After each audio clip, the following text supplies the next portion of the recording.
Wonderboy, congratulations on the victory. The word I keep seeing the most, I think, is vintage to describe, this performance tonight. Is that a word you would use? And what did you think about this evening? I thought it was awesome, man. I mean, I trained as hard as I could for Vicente Luque. I know he's ranked number 14, but I think he's the toughest guy I faced in the octagon. Definitely the hardest head as well. Ended up doing a number on my hand, but he was tough. So I knew it wasn't going to be easy. I knew it was going to be easy taking him out, and I was ready for a 3-5 minute round war for sure. When did it happen? Do you know? Second round, I ended up smoking him clean in the forehead. I didn't feel it till I walked back to the second or after the second round. Third round, I knew it was hurt, but I threw it anyway. At the end of it, I decided to start moving a little bit, just kind of pick my shots because I knew it was pretty bad out there in the octagon. And it's bad when you feel it in the octagon because you normally got the adrenaline going. So, so I just decided to kind of back off a little bit and pick my shots in the third round. I did want to ask you about your mentality because you said it was the hardest fight you ever had. It looked like at some point, your style is all about, finesse and flair and that sort of thing. At some point, it looked like you were just like, this is going to be a street fight. I mean, did you feel like this is just a really, really tough fight and I've got to make an adjustment to the style? 100%. I knew he's the type of guy. He doesn't aggressively move forward, so he's done his studying. I like those guys who kind of come forward, and I use the angles to counter their attack. He wasn't aggressive, so I knew he was thinking. He was trying to get me to come in, so I had to kind of stop back and like I said before, pick my shots, but I had to kind of stand there in front of him. You know what I'm saying? So I took some shots in the process.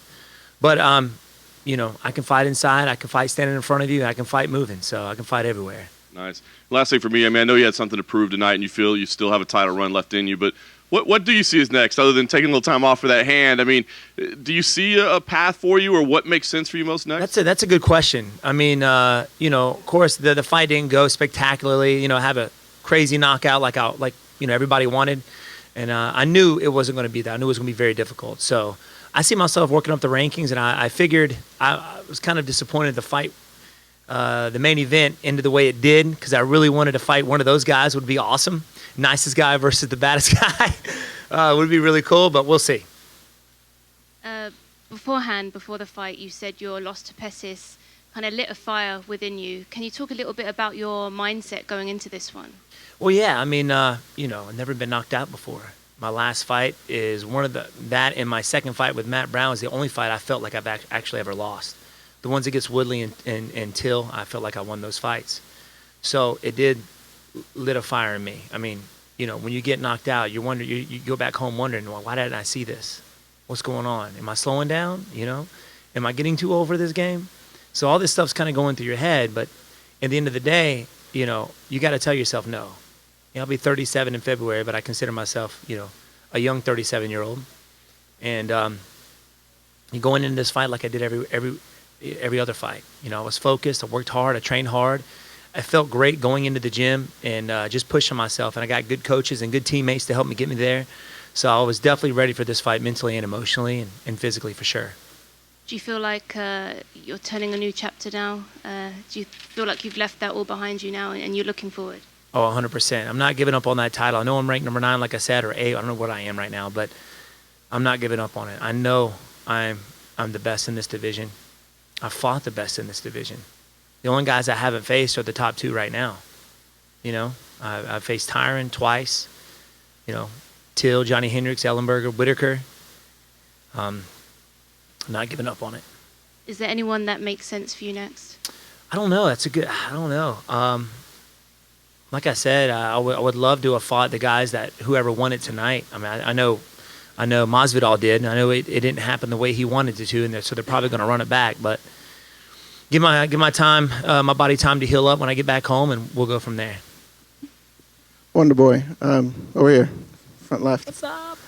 You've obviously always been so open about the Pettis fight. I'm just wondering, in that first round today, what was going through your mind? Vicente hit you with some good shots. What were you thinking there? Well, normally if you go, I kind of take it fairly slow in the first to kind of figure my partner out to see how the feel goes. A lot of times you can kind of figure them out just by feeling, moving around, and throw some feints, and however they react to their feints can really set up some strikes afterwards. But he did land some good shots. I didn't expect him to actually come forward as fast as he did, but it was kind of like it was really cool to be able to take those shots and keep going, especially after getting knocked out during the Pettis fight. A lot of guys are worried about that, and that was something mentally that I was prepared for going into this fight. I didn't hesitate one bit, and I didn't think I couldn't take his shots at all. So I think that helped me a lot. A lot of guys that get knocked out, they rush in there too soon and barely get clipped, and out they go. So I made sure we took the time off to really heal up, and I think that did the job for sure. You mentioned fighting through with the bad hand and everything you went into going into this fight. What do you think you learned about yourself after tonight? I learned that, even in the toughest times, I'm able to adapt to my opponent. I remember, in the first round, he hit me with a good shot. I couldn't really see. I was seeing two people out there in the first. Hit me in the right eye. Couldn't see very. I don't know if you saw me rubbing my eye in the first round, but I couldn't see him.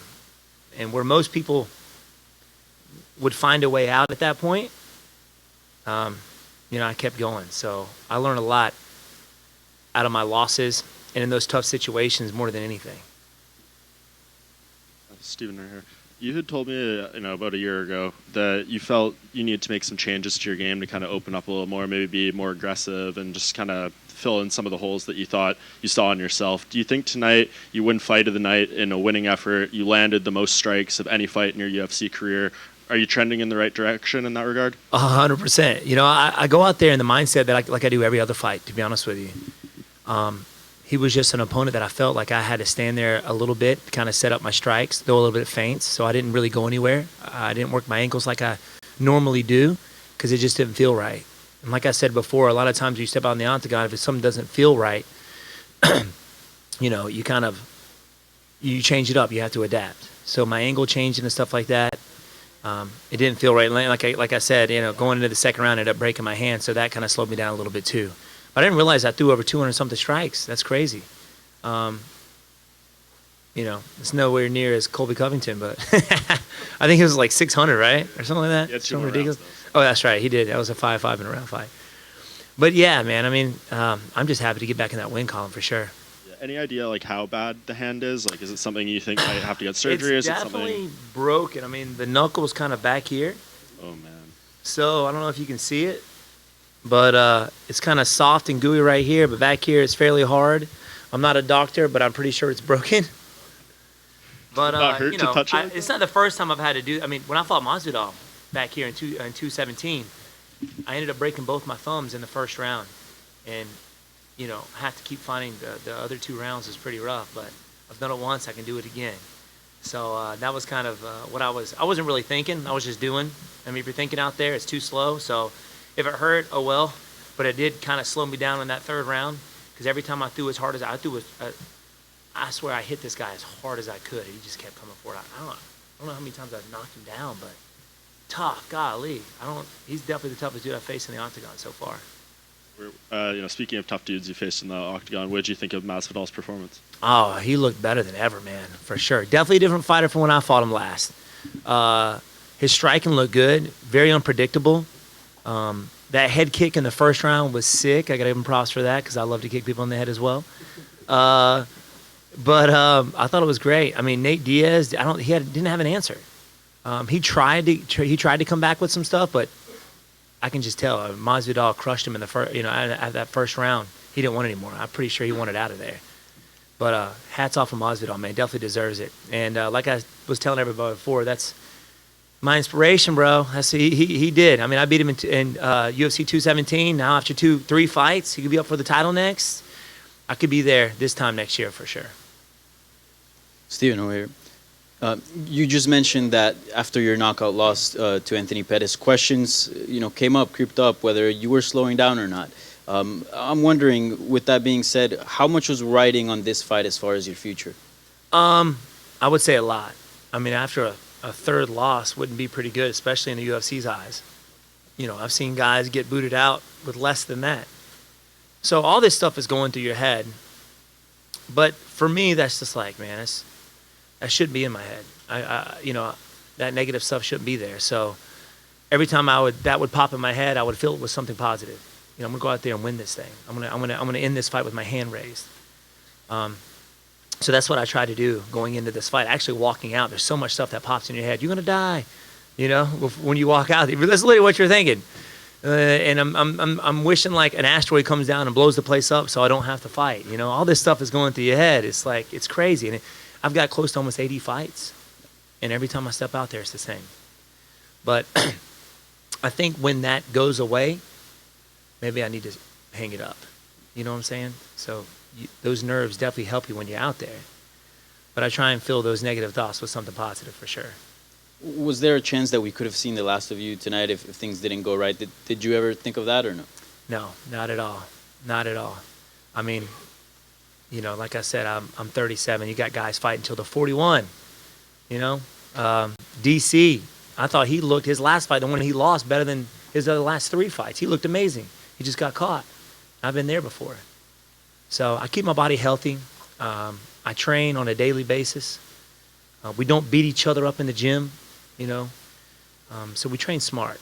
My dad has been training guys since the 70s and 80s, so we listen to him, and he knows how to train fighters, and that's how we do it. At Media Day, we spoke how you've been training smarter, and also you've been giving your body a break, especially in between fights, just to expand your career and be as healthy as possible. I know we don't know the status of the hand, but ideally, how much time would you like to take off? Man, not too long. If this is okay, 3 months down the road, hopefully that's all it takes. Hopefully I don't need any surgery, but I would love to get back out there as soon as possible. And lastly for me, next pay-per-view, the welterweight title will be contested. Who do you have in that matchup, Usman or Covington? That's a good fight. Both very similar fighters, both high-level wrestlers. And, you got the guy I think Usman's a great champion. He's got a good head on his shoulder, good family man. And then you got the guy that everybody loves to hate, which is Covington. But that said, both amazing fighters. And I think it's going to come down to who's got the best striking. I think they're both good enough to keep the fight standing, so they're both going to be forced to strike it out, which I don't mind that at all. I think that's going to be awesome. But I'm definitely leaning towards my man Usman for sure. So, quick question right in front. There seemed to be a couple times in the second when you had Luque pretty hurt. He was down. You were trying to rain down ground and pound, and it seemed like you backed off. Was the hand a part of that, or was it just you realized you didn't have the spot that you needed and were trying for something else? I think it was the fact that I didn't really have the spot. When I knocked him down, it was kind of weird because he just sat down. It's not like he fell. He just kind of backed up and sat down and rolled to his back. So I was kind of like, is this guy setting me up for something? What's he doing? So that was kind of going out there a little bit, kind of going through my head. So I just tried to pick my shots, and when I didn't land, I didn't want to get into a grappling match. I see that done a lot where guys rush in, and then your opponent that you just hurt grabs a hold of you and they recover. So I didn't want that to happen, so I tried to get the fight standing as soon as possible. And there's also his back was to the cage. You were firing away, didn't get the shot you were looking for, and again also backed off. Again, kind of the same thing. He's been coming forward pretty much the whole fight. Once he started backing up, I figured he was trying to lead me down a rabbit hole, and then I do that to a lot of guys as well. I'll back up, get them to come in, and then I'll plant, boom, and fire, and they run into it. So I figured that's what he was thinking. So I kind of slowly moved in, tried to pick my shots and back out because I wasn't really sure. He was looking for the counter. Wonderboy, just wondering, you've been in the division for a while now. Would you say this is the most skilled and the toughest it's been? Vicente was one of your hardest challenges, and this is not a guy that's even ranked too highly yet. Would you say it's the most skilled at the moment that you've seen it? In a while, yes. I think, everybody I fight in the UFC is high-level skilled. But when it came to, down to adapting to somebody, I think Rory McDonald was that guy that I really had to adapt to and figure out. Because those guys like that, they make changes after every time they fight. Guys like Johnny Hendricks, no offense, but you've seen him fight once, you've seen him fight 100 times. But Rory McDonald and Vicente Luque, they make changes. So those are the guys you kind of have to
I know they did that.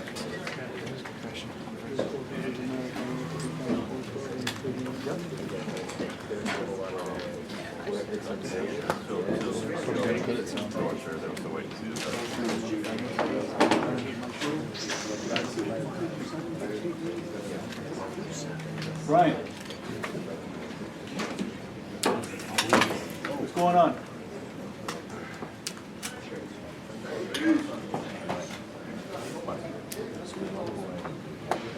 Same thing?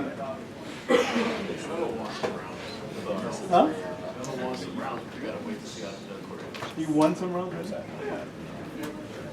You win the fight? What is that? Savage. Do you know what the performance bonuses are? I'm moving it 3 times, right? No, it's not for fighters. I thought I heard someone say Thompson look, it was better than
This is cozy.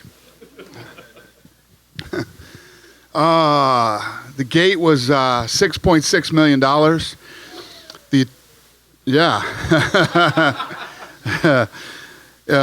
20,143 people in attendance. It was a total sellout. Fight of the night was Thompson and Luque.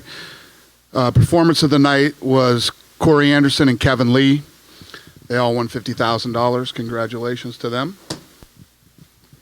John? Dang, a pretty spectacular event overall tonight, but of course probably not the ending everybody was hoping for. Wanted something a little more definitive, but I just want to get your thoughts on the main event as a whole and what you thought about the stoppage.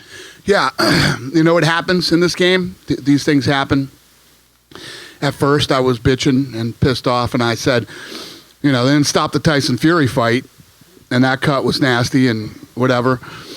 Then I walked back and I saw Nate Diaz, and his eyebrow was literally flipped over in front of his eye, and he had another huge gash under his eye. And then I started thinking, it's easy sitting over there in my chair thinking, the fight shouldn't be stopped. And the reason we love Diaz so much is because, he's so tough and durable and everything else. But I don't know. These things happen, and didn't look good. Yeah, it didn't look good. Instantly, Masvidal said, let's do it again. Let's run it back. Let's do a rematch. I mean, as big as this event was, I can't see it being any smaller necessarily the second time around. Does that interest you right away? No, it doesn't interest me right away. I think that, I got asked a couple questions tonight. Diaz comes on in the later rounds. If this fight had gone later, they didn't stop it, what would have happened, whatever. But it didn't. It got stopped with cuts, and Masvidal looked very dominant. And he looked good. He's looked good all year. He's had nothing but great fights all year. And if anybody's the fighter of 2019, it's definitely that kid. And I think he's got some big options coming his way. I know you're a boxing fan, and I don't know how much you were able to follow on with what happened tonight, but they end up showing your fight there at the fight in Vegas. I'm curious. So MGM, we're sitting there, and MGM called and said, you know, you guys are halfway through your co-main event right now. We can't, people are losing their minds here or whatever. Can we show the Diaz fight at the MGM? And I was just like, holy shit, this is crazy. This is getting crazier by the minute. If I woke up and dreamed all this, that I wouldn't believe that it really, you know, that it could happen. But it was nuts. And of course we said yes, and they did, and wow. I was going to say, I mean, I know you don't like to play the MMA versus boxing game, but does that say something about the state of the sports, you know, the health of that they're showing your main event at their card? I don't think it's not. They're not showing my main event at their cards because somebody won and somebody lost. It's a much bigger picture than that.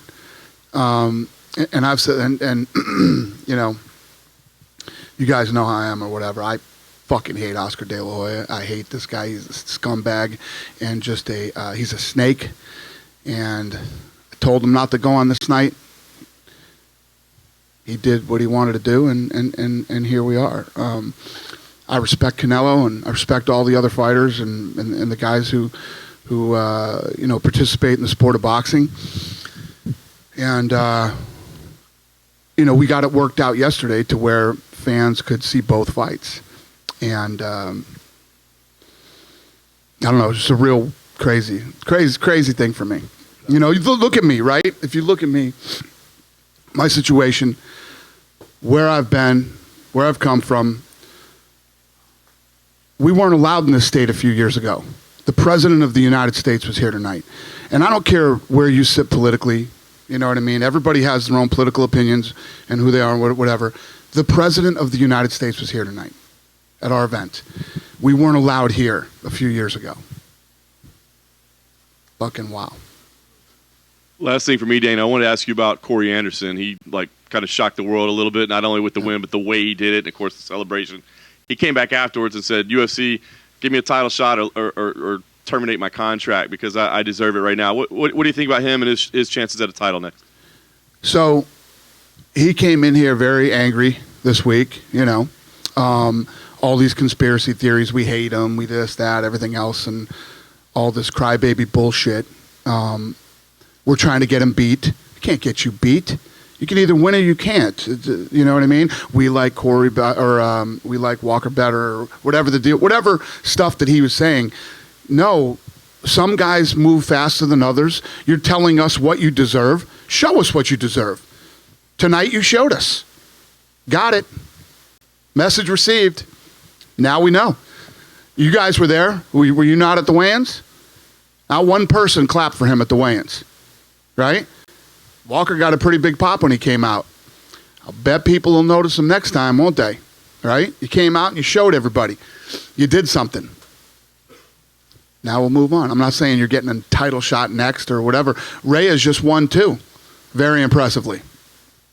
We'll figure out what's next for you. And when your contract is up, if you still don't want to be here, you can do whatever you want to do. In the meantime, take the fights that we offer you. Pretty simple. We're not trying to get you beat.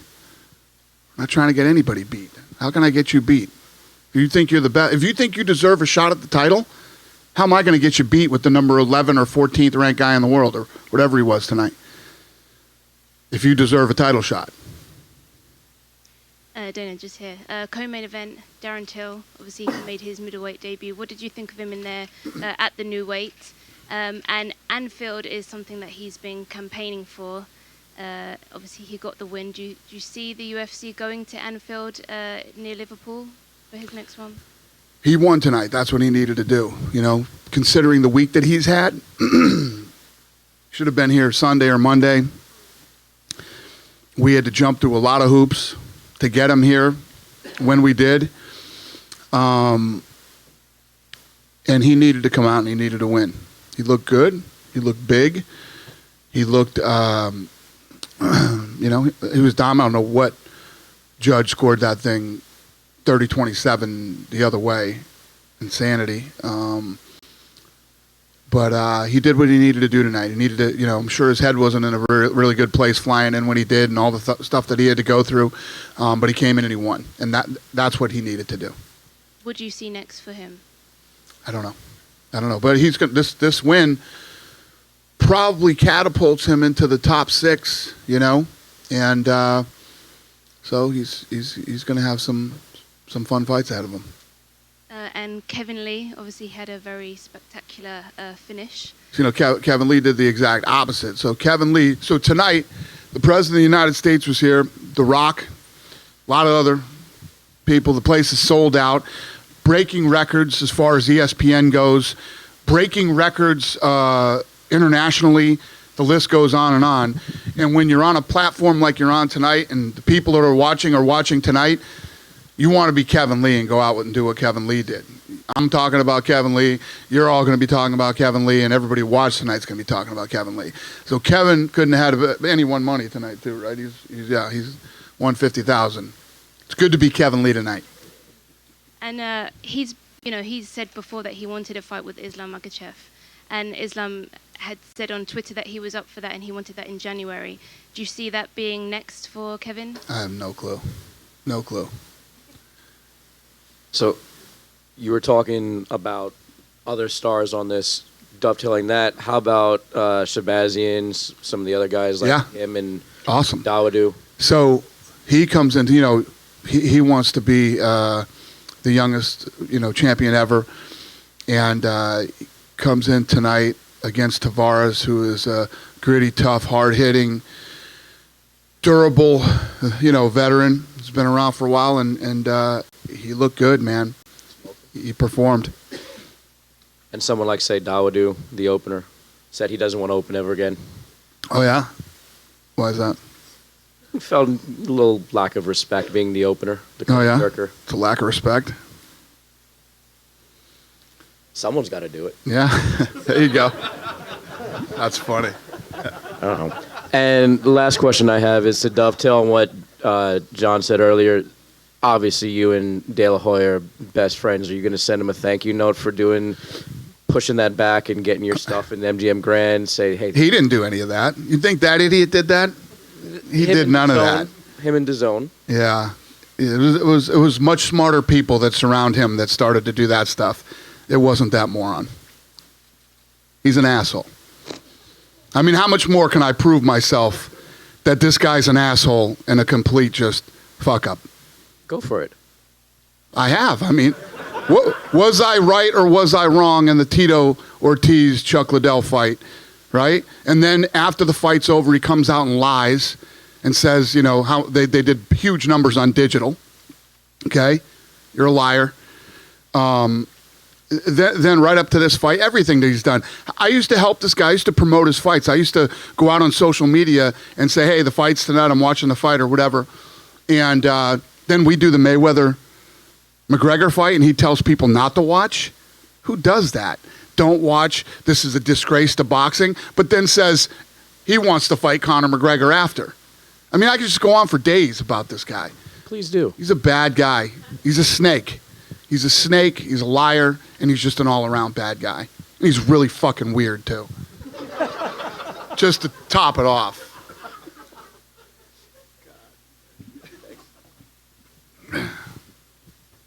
Dana, I want to follow up on Shabazian and, someone like him, Macy Barber, these very young fighters who are 21 and they're all talking about they want to break John Jones's record and stuff.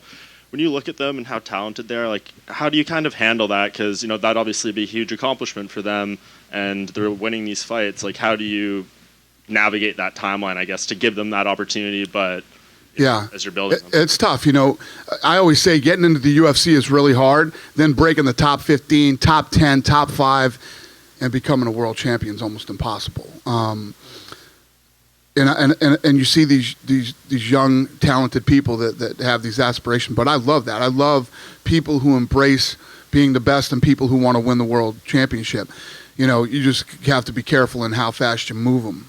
I think we moved Till a little too quick. Didn't seem like it at the time, but you find out the hard way. But Shabazian looked good tonight. Macy Barber looked good in her last outing. So see what the next step is for them. We get in a room and we argue and go back and forth for hours until we figure out who we think is the right fit. And to circle back to Jorge, I know you don't make the fights, but it seems like if Colby Covington wins, especially, there's a lot of backstory, a lot of heat there between those two. Is it? I mean, even if Usman wins, you said Masvidal is probably the fighter of the year. Is it fair to assume he's going to be fighting for the real welterweight title and not the BMF belt? Yeah, there's a lot of options for him, I think, right now. We'll see. We'll see how everything plays out. Is he still too big for Conor? I don't know. We'll see. I'm not even thinking about that tonight. Good try, though. Dana, when did you know that the president was coming? And can you give a little insight into what the last 48 hours have been like? And also, were you nervous? I know you're not a nervous guy typically, but were you nervous at all about the crowd reaction to the president? So when he was elected, he called me the night that he was elected and told me to get down to the party, the after party, and I went. And he wanted to come to the Conor McGregor fight the next night. And obviously he didn't know what he didn't know at the time, how crazy it would be. And then he called me the next morning and said, you know what, I'm going to ruin your event if I go. I think it'll ruin it, and they'll have to shut everything down, and I don't think it's a good idea.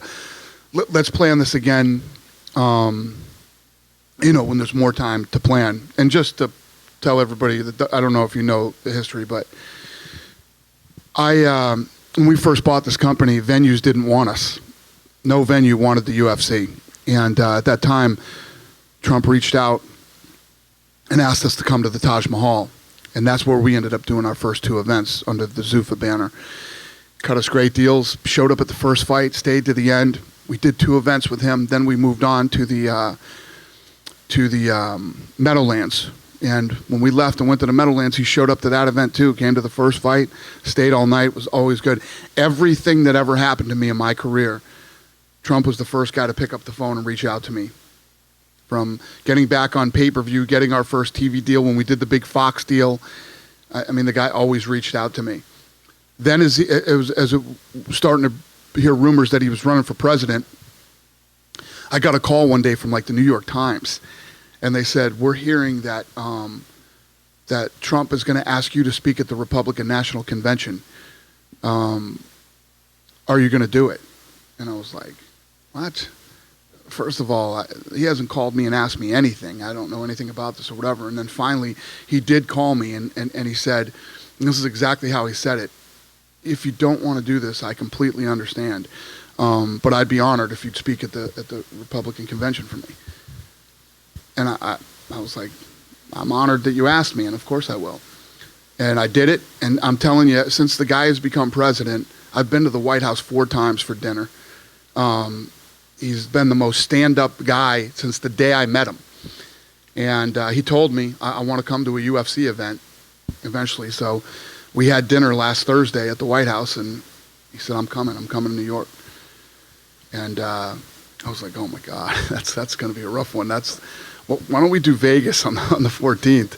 And New York was the only one that he could do, so he came tonight. And I think that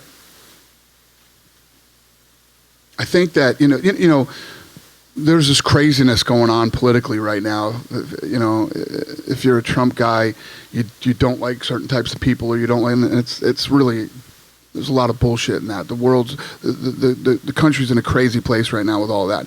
Did you see Michael Rappaport here tonight?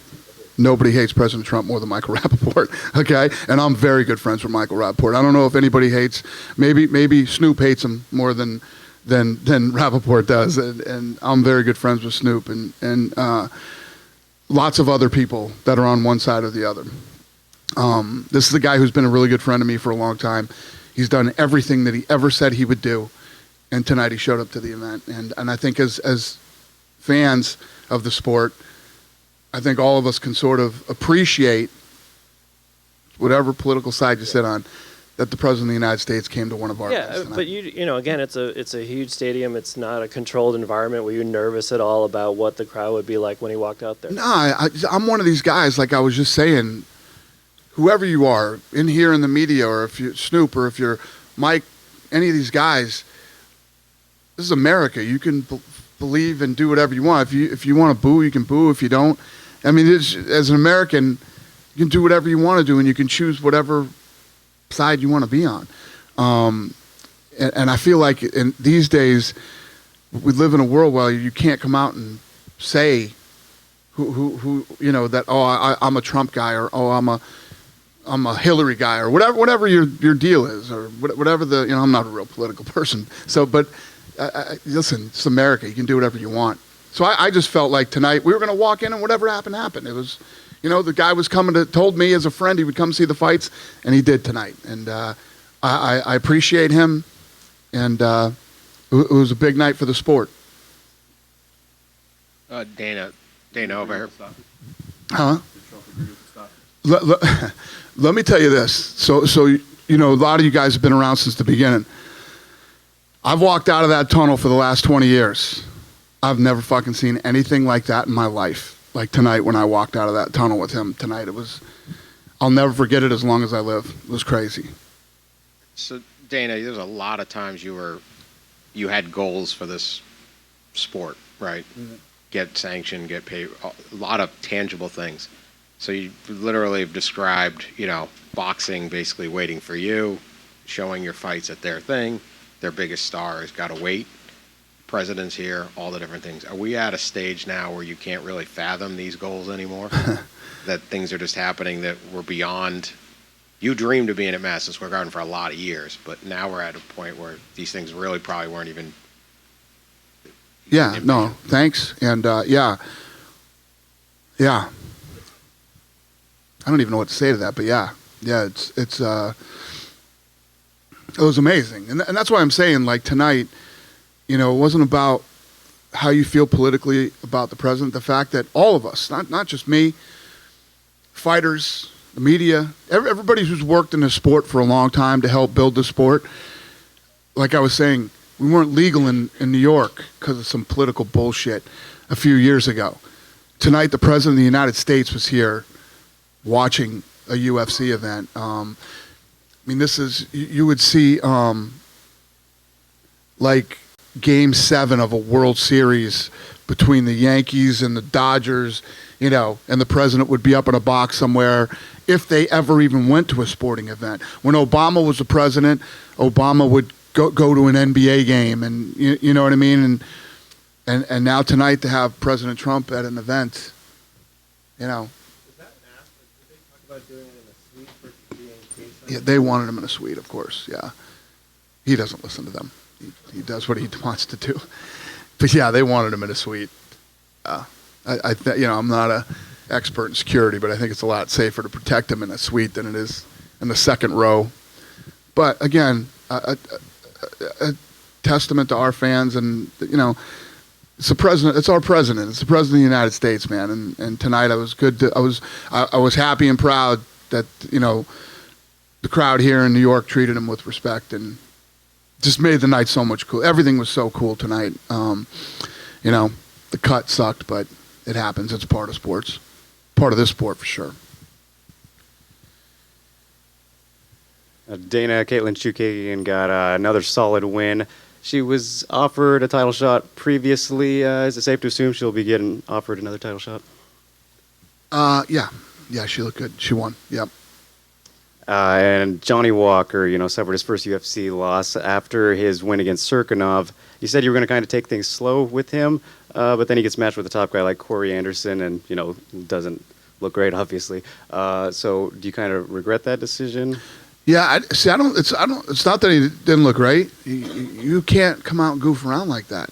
You got away with it when, you know, you were playing with some of these guys earlier on, but when you start to go in against a pissed off Corey Anderson who's dead serious out there, it's just this. You can't play in this sport, man, and you definitely can't play here. You can't do that stuff.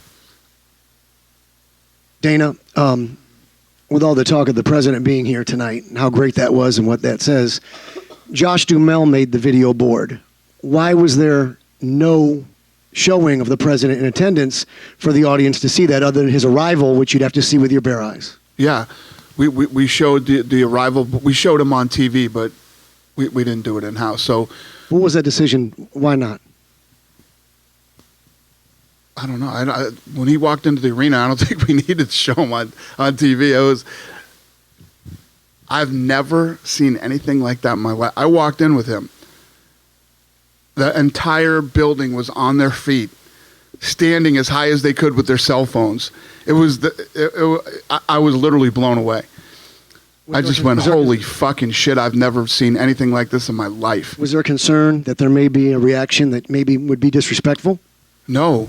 We walked in and the crowd was great. And then he stood up one other time and got a good reception. Quick question on, you said no interest in running back the main BMF fight. With all the interest, clearly, traditional fans, non-traditional fans, and you said boxing and the MGM, they showed it. Why? I know you told us with the belt, it was one time only, but with all this interest, why not pick this up where we left it off? The rematch? Yeah, a rematch of this BMF. Well, Diaz has to get sewed up tonight. Then in 4 weeks, he's got to have plastic surgery to get all the cartilage out of his eyebrows or whatever the doctor was telling me. He's got to have some work done. And I think that right now, Masvidal, like I said earlier, has had an amazing year. And he's going to move on to something else. I'm not saying that Diaz and Masvidal might not end up facing each other again. Just not something that I'm looking at right away. And finally, 500 events for the UFC. A league now that is synonymous with the sport. The average American believes UFC is actually the sport and not just your league. What does it mean to you to be at 500 tonight? And what would you say is the one memory above all others that stays with you at this milestone? The memory that stands out the most, well, when people ask me that, there's so many. Obviously, tonight is one of them. When we first got back on pay-per-view, when we did our Fox deal, the ESPN deal. I mean, there's just so many. This thing has gone, there's just so many different milestones and amazing, moments in the business and the sport. I couldn't just pick one. Dana, Nick Diaz walked out Nate. I was just wondering if you talked to Nick, or did you see him backstage? I just said hi to him. We didn't talk about anything, no. Okay, so he didn't indicate to you at all if he's at all interested in coming back, or? No. I honestly don't think Nick Diaz will fight again. Okay, and could you shed some light on the current state of the lightweight division? There's been reports that Khabib and Tony might be fighting in March or April. Is that what you're targeting at this moment in time? Yeah. Yep. No, we're working on that. There's going to be, if you think about next year, Conor has said publicly that he wants to come back and fight next year. You got Tony versus Khabib. You got Masvidal out there now. You got Israel Adesanya, who's saying, everybody thinks Yoel Romero's so tough. I'll fight Yoel Romero. And then you got Costa out there too. There's a lot of good fights next year. Oh, and we haven't even talked about John Jones. Then you still got Stipe and Cormier again. There's so many good fights next year. The end of this year, in Korea, we got that fight coming up with. Yes, yeah, we got good shit coming up. It's going to be fun. It's going to be a good year. And you mentioned Conor's announcing of a fight. Can you give us any update on that? Apparently, Cerrone's a front runner. There's nothing done. Literally not. Zero. Conor came out and said that. People then had said, "Is this true?" And I said, he wants to fight that date, but we literally have nobody's called Cerrone. Cerrone actually texted me yesterday and said, "I hope all this talk is true." So there's literally nothing done. Zero. And earlier this week, it emerged that Robert Whittaker cancelled some sort of, I think it was a tour in Australia because he's been offered a fight. Can you shed some light on that? Well, he wants to fight. He wanted to turn around immediately and fight again. So, yeah, we're working on it. Is the winner, is Darren Till now in line to fight him? I don't know. Thank you. Thank you. Dana over here. As mentioned, Stephen Thompson had a very good showing tonight, but the top at welterweight is just so congested right now. We got the title fight coming up in December. We got Tyron Woodley. We've got Jorge Masvidal. And Wonderboy is very determined to get another title shot. Realistically, how close is he? I have no idea. You guys know I don't make fights the night of the fights. I don't know. Well, obviously he looked great tonight. I mean, he won fight of the night. He's looked better than he's looked in a long time. So we'll see. Was he in here already? Yeah. See his hand? Yeah. Yeah. Yeah. And secondly, there was that's going to be a minute. Yeah. There was a controversial happening this week, Elbowgate, where Kelvin Gastelum sort of leaned his elbow on Rafael Cordero. Yeah. I was wondering what your opinion is on that. Yeah, I saw it. I don't know how much pressure he had on the elbow. The thing is with wrestling guys know all the little tricks and all that shit. The commission obviously didn't see it. Are they investigating that? Where's Hunter at? Yeah. Yeah, they're reviewing it. And they're gonna if they see something that they saw it and they think he cheated. Really? There you go. There's the answer. Is there some kind of policy from UFC? It's got nothing to do with me, man. That's between him and them. And then Alexander Gustafsson retired earlier this year, but it seems that now he's having second thoughts. He's actually going to compete in Sweden in a submission wrestling event, and he's spoken to us multiple times saying that he's a little bit uncertain about his retirement. Would you like to see him back in the UFC? Who said that? Alexander Gustafsson. Oh, okay, yeah. Because in just a month or so, he will compete in submission wrestling. Right. Yeah, no, we definitely talked to him, and he definitely wants to fight again. So he wants to fight in the UFC again. That's what he told you. Yeah.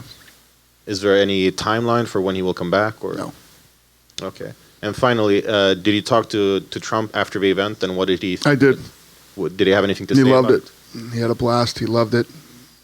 He said it was a great. I mean, if the last time he was at a live UFC fight was the Meadowlands. So you're talking 2001, 2002 was the last time he was there. So it's, when you come to one of these events, especially like tonight, it was so electric, and he loved it. And he came, he stayed the whole event, because he came earlier. He was in my room watching the prelims with me, and then we went out for the main card. Dana, just curious, were you able to get The Rock's reaction to the BMF title stoppage, his overall thoughts of the evening, and if you think he'll be attending future events? I think everybody was sort of, all looking at each other. And like I said, when it first got stopped, I was pissed off about the stoppage too, until I saw him backstage after, and I don't know, his eye did not look good. But he loves it. He's a big fan of the UFC, and he's a great dude. Was Colby Covington in the building tonight? No.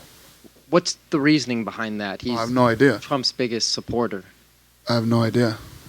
I don't think Colby was ever planning on staying. I think he went out yesterday with, I think he had lunch with Don Jr. and Eric yesterday, and was asking if he could sit down there with those guys. But the White House controlled those seats. That was up to the president who was going to sit there. And he had senators, and he had a bunch of senators and, politicians sitting with him. So, nothing negative toward Colby or anything like that. But I think Colby was always planning on going home. I think if he could have sat there, he would have wanted to. Lastly, if you were to give tonight a grade, what grade would you give it overall from start to finish? It's tough. I mean, the card was awesome.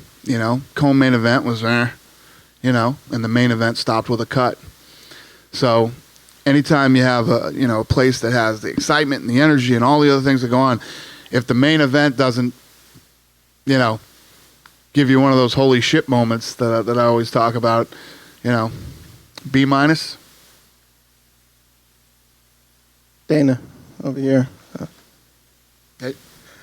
Are you able to offer any details in terms of added security measures for tonight, or no? What do you mean?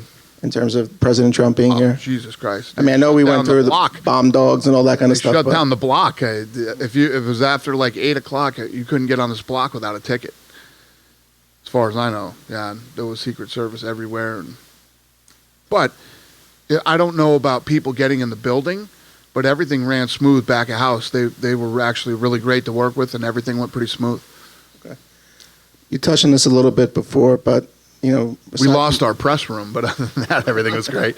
Nobody got fucked but you guys. you know, aside from politics and your personal relationship with him, have you been able to sort of digest the idea that the president of this country was at a UFC event?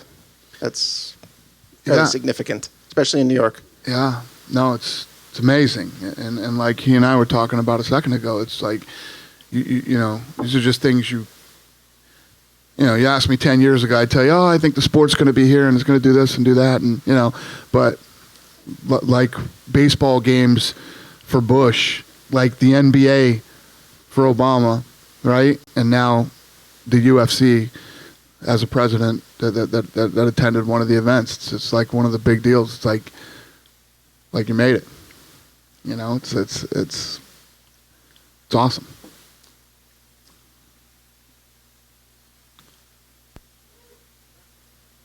Yep.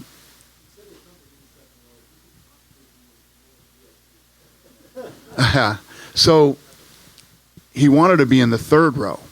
He wanted to sit in the third row. And last Thursday, I was having dinner with him, and I was like, Mr. President, you don't want to sit in the third row. Third row sucks. Right? It's like, no. So it was literally a battle for a few days to get him up into the second row. He likes the third row. He likes right where he was sitting, and the third row is where he likes to be. But I negotiated him up into the second.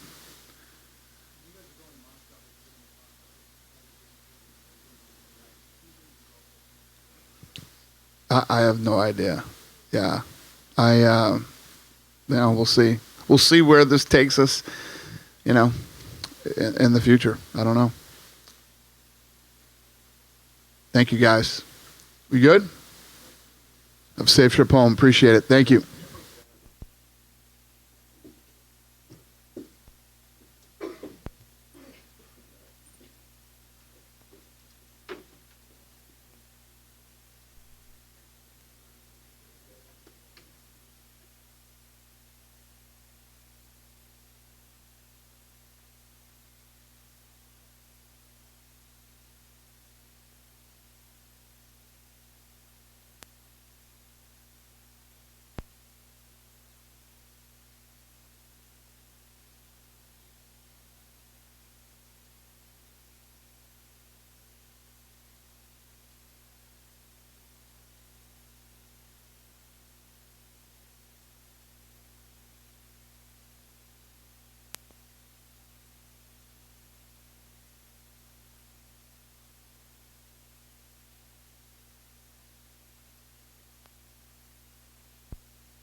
last week when it's all green.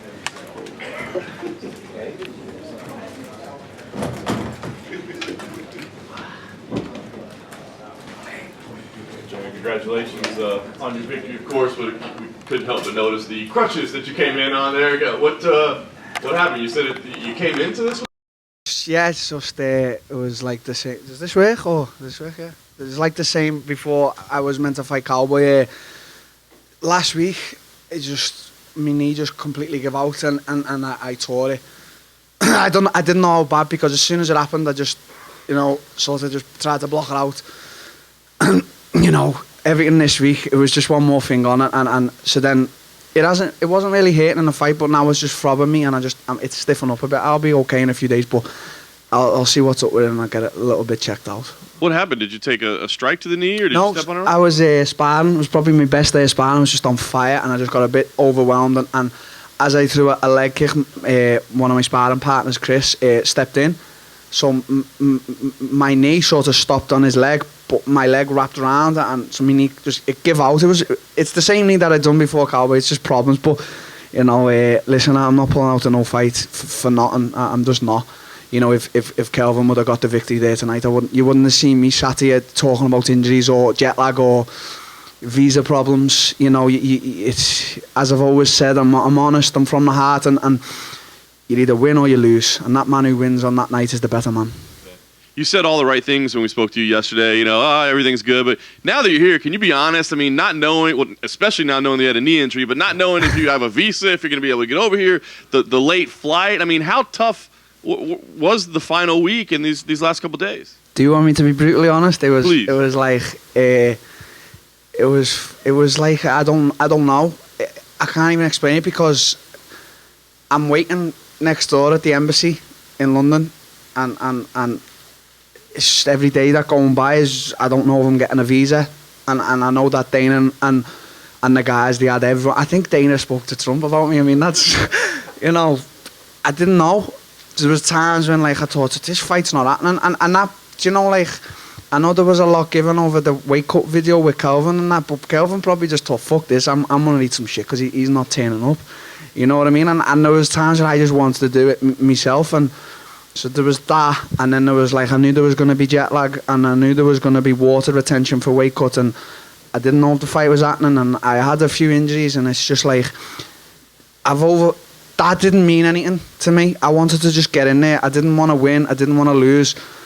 I just wanted to be in there, and I don't even know. I can't say anything. It's I've been invincible all my life. I know my skill set I've got. I know I can beat any guy in any division. I know that with my skill set. You've seen that tonight. Number 4, Kelvin, look at the guys he's knocking out. I know it wasn't the most exciting fight, but he didn't touch me. He just simply didn't touch me. And that's no disrespect to him. That just shows my skill set. But, before Woodley, there was no one guy who could beat me. And then 2 losses like that, it just took a lot away from me, inside of me. I didn't say it, but I fought some hard demons. And then obviously stuff with getting arrested, and then there's other things, and you lose sponsors. It's like a fucking whirlwind, and it's good and it's bad, and it's, you know what I mean? So just to get in there tonight, I tell you, I was trying to fake an injury before walking out. I was thinking of an injury to fake because I just simply did not want to get in there. And this is probably things that fighters don't talk about, but you know me, I'm honest. And that's just where I was at. Now I'm here. Confidence is back. Fuck all these middleweights. I'm coming for everything. It's back. I was going to say, with all the confidence that we know you have, you had some pretty honest quotes afterwards that you said you were fearful getting in there and a little bit afraid. So has that been rectified at this point, or do you think that's something you're going to have to deal with every time? Every fight, no matter what any fighter will ever tell you, they will be scared. If they tell you they're not, it's a blatant lie. But this fight, I wasn't scared. I was terrified. I wasn't shaking, but I just didn't want to go. I didn't. The magnitude of the event, everything. I was doubting. I was thinking of ways to get out of the fight. This was only today, and I'm just so scared. And then the first round's over. I'm like, Darren, come on, pull yourself together. And I was like, okay, now we're gonna win this fight the way we planned. We're not gonna let him touch you, and you're gonna win it on whatever. I knew it could be hard to knock him out. I know I've got the power, but I know he's a tough cookie, and that's just how it is. The fighters might not say it, but I'll always say it, whether it's good or bad. I've been criticised in the past or whatever, but that's where I was at today. As soon as I woke up.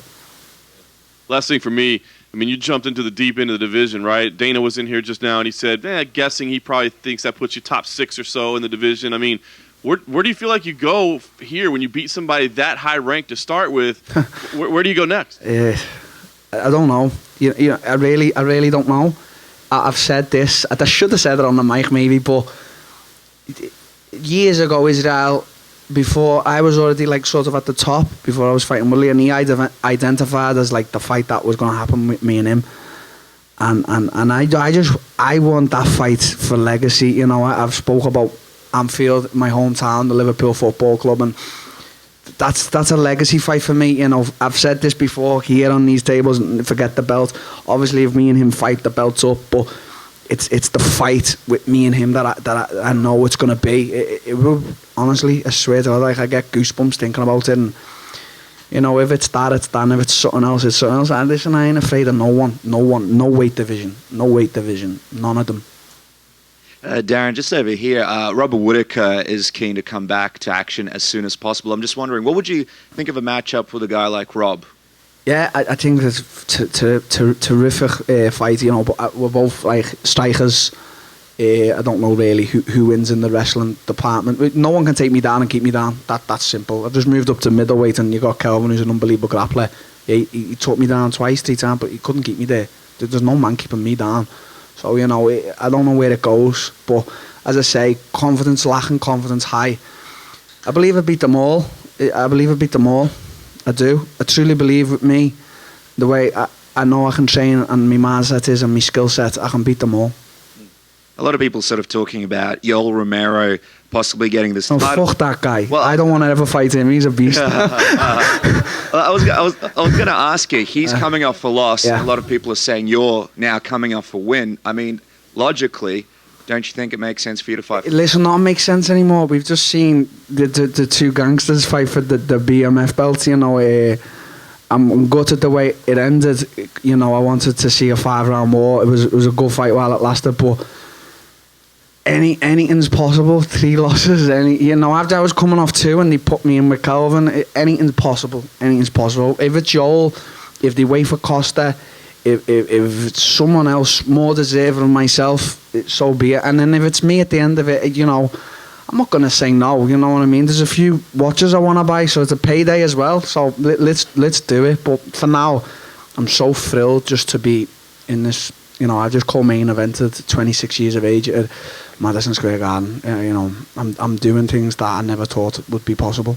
And just last one from me, Israel Adesanya obviously here this week. I'm just wondering, did you get a chance to speak to him at all? You guys have a lot of respect for each other. Have you run into each other at all? We always chat on Instagram messages. I send a few memes and that. Like, he's a cool guy. And it's the same thing what I said about Masvidal. 100% of me is happy for what he's doing. A few people have said like, oh, you're not angry because of what he's doing now and stuff. But when he fought me, it wasn't Till versus Masvidal. It was the Darren Till show in London. That's what it was. And then he took that from me. And the only thing inside of me now is to be there now, getting all this attention. And so,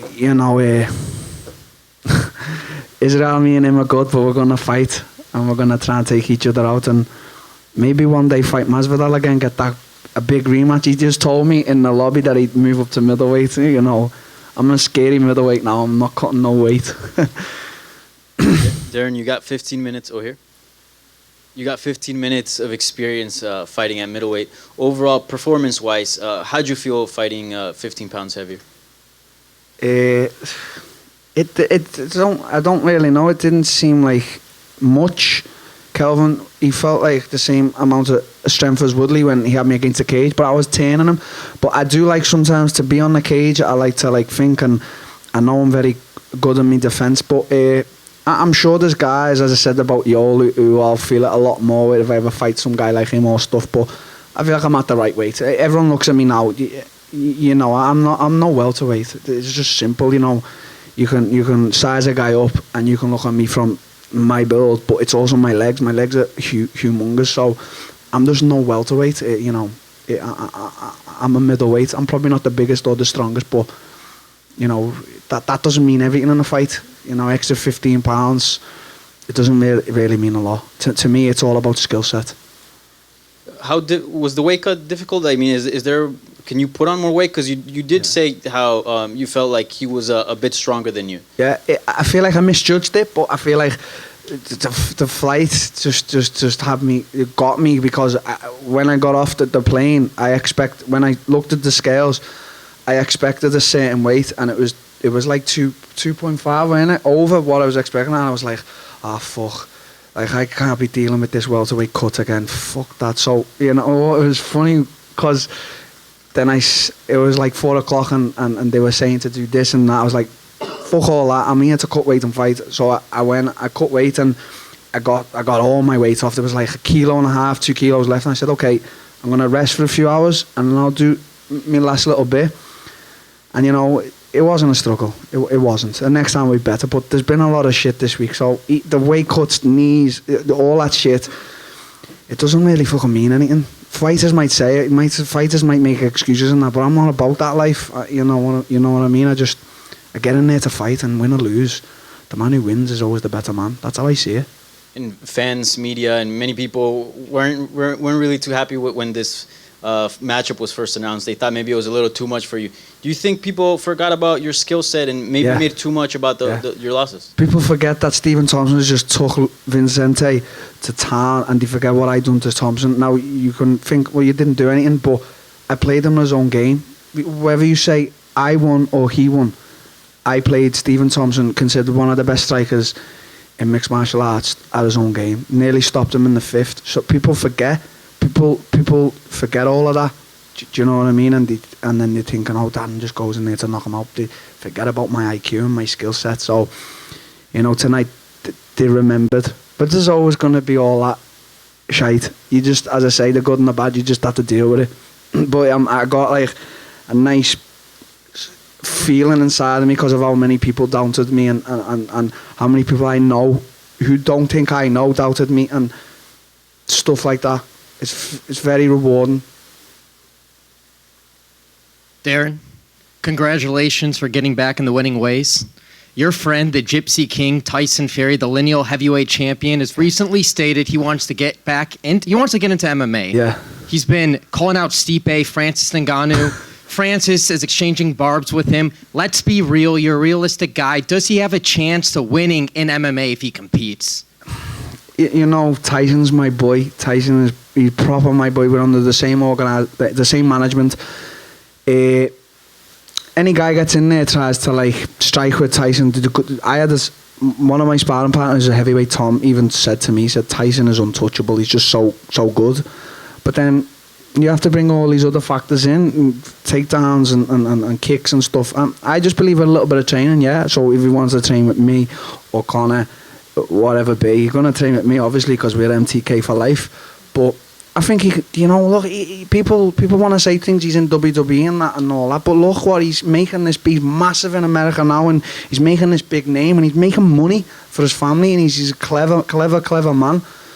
And you got to always go back to that Deontay Wilder fight, a guy who's only 15 stone, how hard he punches at that weight, and Tyson just gets up like from the dead. So he'd do well. He'd fight Stipe, Francis.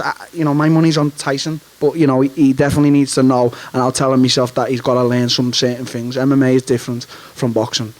Lastly, Sweet Caroline, your walkout music, very unique song choice. What's going through your mind when you hear Sweet Caroline? Bum, bum, bum. Do you know what? I'm going to tell you the brutally honest truth now is I got an email 5 days ago from the girl who does the walkouts, and I just wasn't bothered about that or anything, as I said.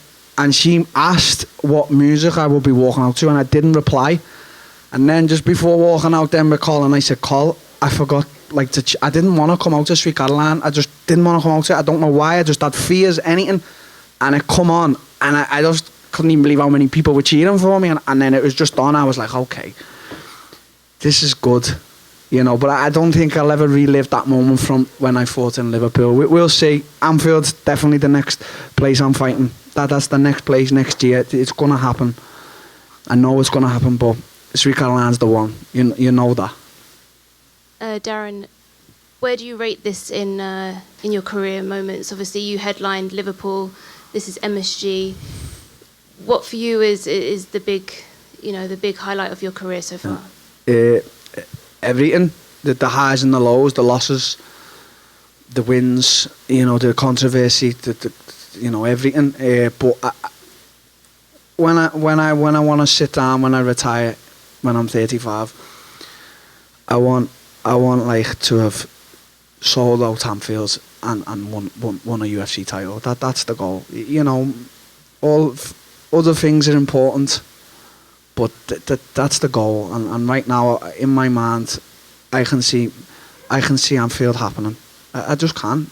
I just can see it visually now. Right now, when I speak. And how much would that mean to you to get that dream? I'm from Liverpool. Liverpool's a very iconic city. The guys in New York, and they speak to me as well, and they say I'm from Liverpool. They know the place. And I've sold out the arena there already, the Echo Arena. First ever guy in combat sports to do that. Was the first ever guy. And I'll be the first guy to do it at Anfield. There's a boxer, we've got a boxer from Liverpool, Callum Smith, and he's scheduled to fight there next year. But that's boxing. I'm MMA, so when he sells it out, and as I say, I'll be 100% happy for him, and then I'll sell it out in MMA. That's the goal right now. Darren, do you know the severity of your knee injury? Sorry? Do you know the severity of the knee injury at the moment?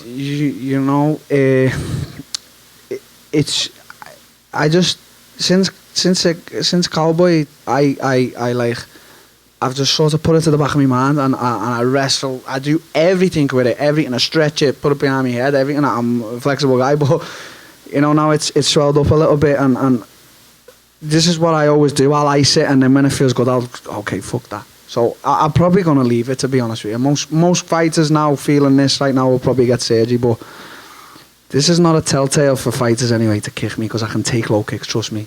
Ex-Muay Thai fighter, but we'll see. It's not that bad. And obviously you got a win on the big stage against the number 4 ranked middleweight. As people said, a lot of people were doubting you going into this. Do you feel that you silenced the doubters tonight? Yeah, I do. I always talk about doubters, and I feel like I've been being doubted a lot of me. Like, I've only been in MMA for like 7 years, 8 years. That's not a long time, and I'm 26, and as I say, sometimes you look what people write about you and what people say, and what messages you receive, and what people they think you don't know what they're saying, and just the doubt that comes out of them, it drives me on, and I feel like, as I always say, the good and bad in life, that's the bad, because it is really bad, and it's hard to take millions of people putting you down. Even though I know in myself how good my skill set is, and any one of them couldn't stand 10 seconds with me, but it drills a hole in your head, and it can affect you. And not that only affected me for this fight, just everything, coming off the losses I was coming off, and how invincible I thought I was before that. I know I'm still the greatest, but I know I've got to work at that, and now I'm just so thrilled. I don't really care about the win or whatever. I'm just so thrilled to be here. I really am. I've come back from a lot, and I don't speak about it much, but I really have. I've built myself back up. Yeah. Thank you.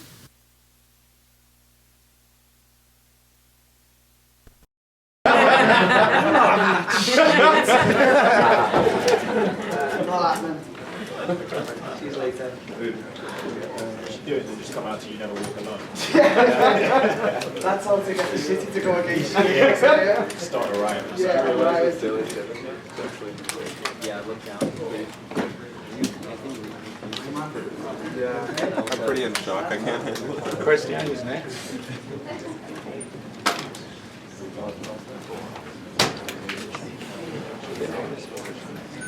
We're not getting into the losers right now. Sorry? It's a Red Sox song.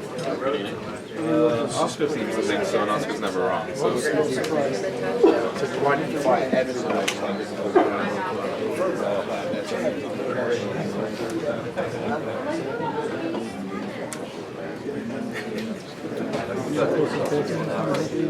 All back. Yeah, but it's in my press, and then you go to the other side of the press. Private one. Nobody's ever in there. You got really want to play? It's cleaner than out with the monkeys.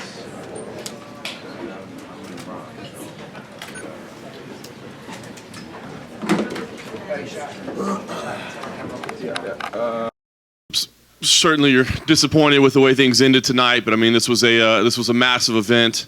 People were more excited to see you fight than I think ever. I mean, can you give us a feel of just kind of what your emotion is like after, going through this epic event? Do I need this? Yeah. I think I just feel like I had a non-stop fight camp. I think I could have used a little more time. My eye was already shit from my last fight. And anyways, you sneeze on me, I bleed. You know what I'm saying? Blood don't hurt, just in case everybody knows. It's just there.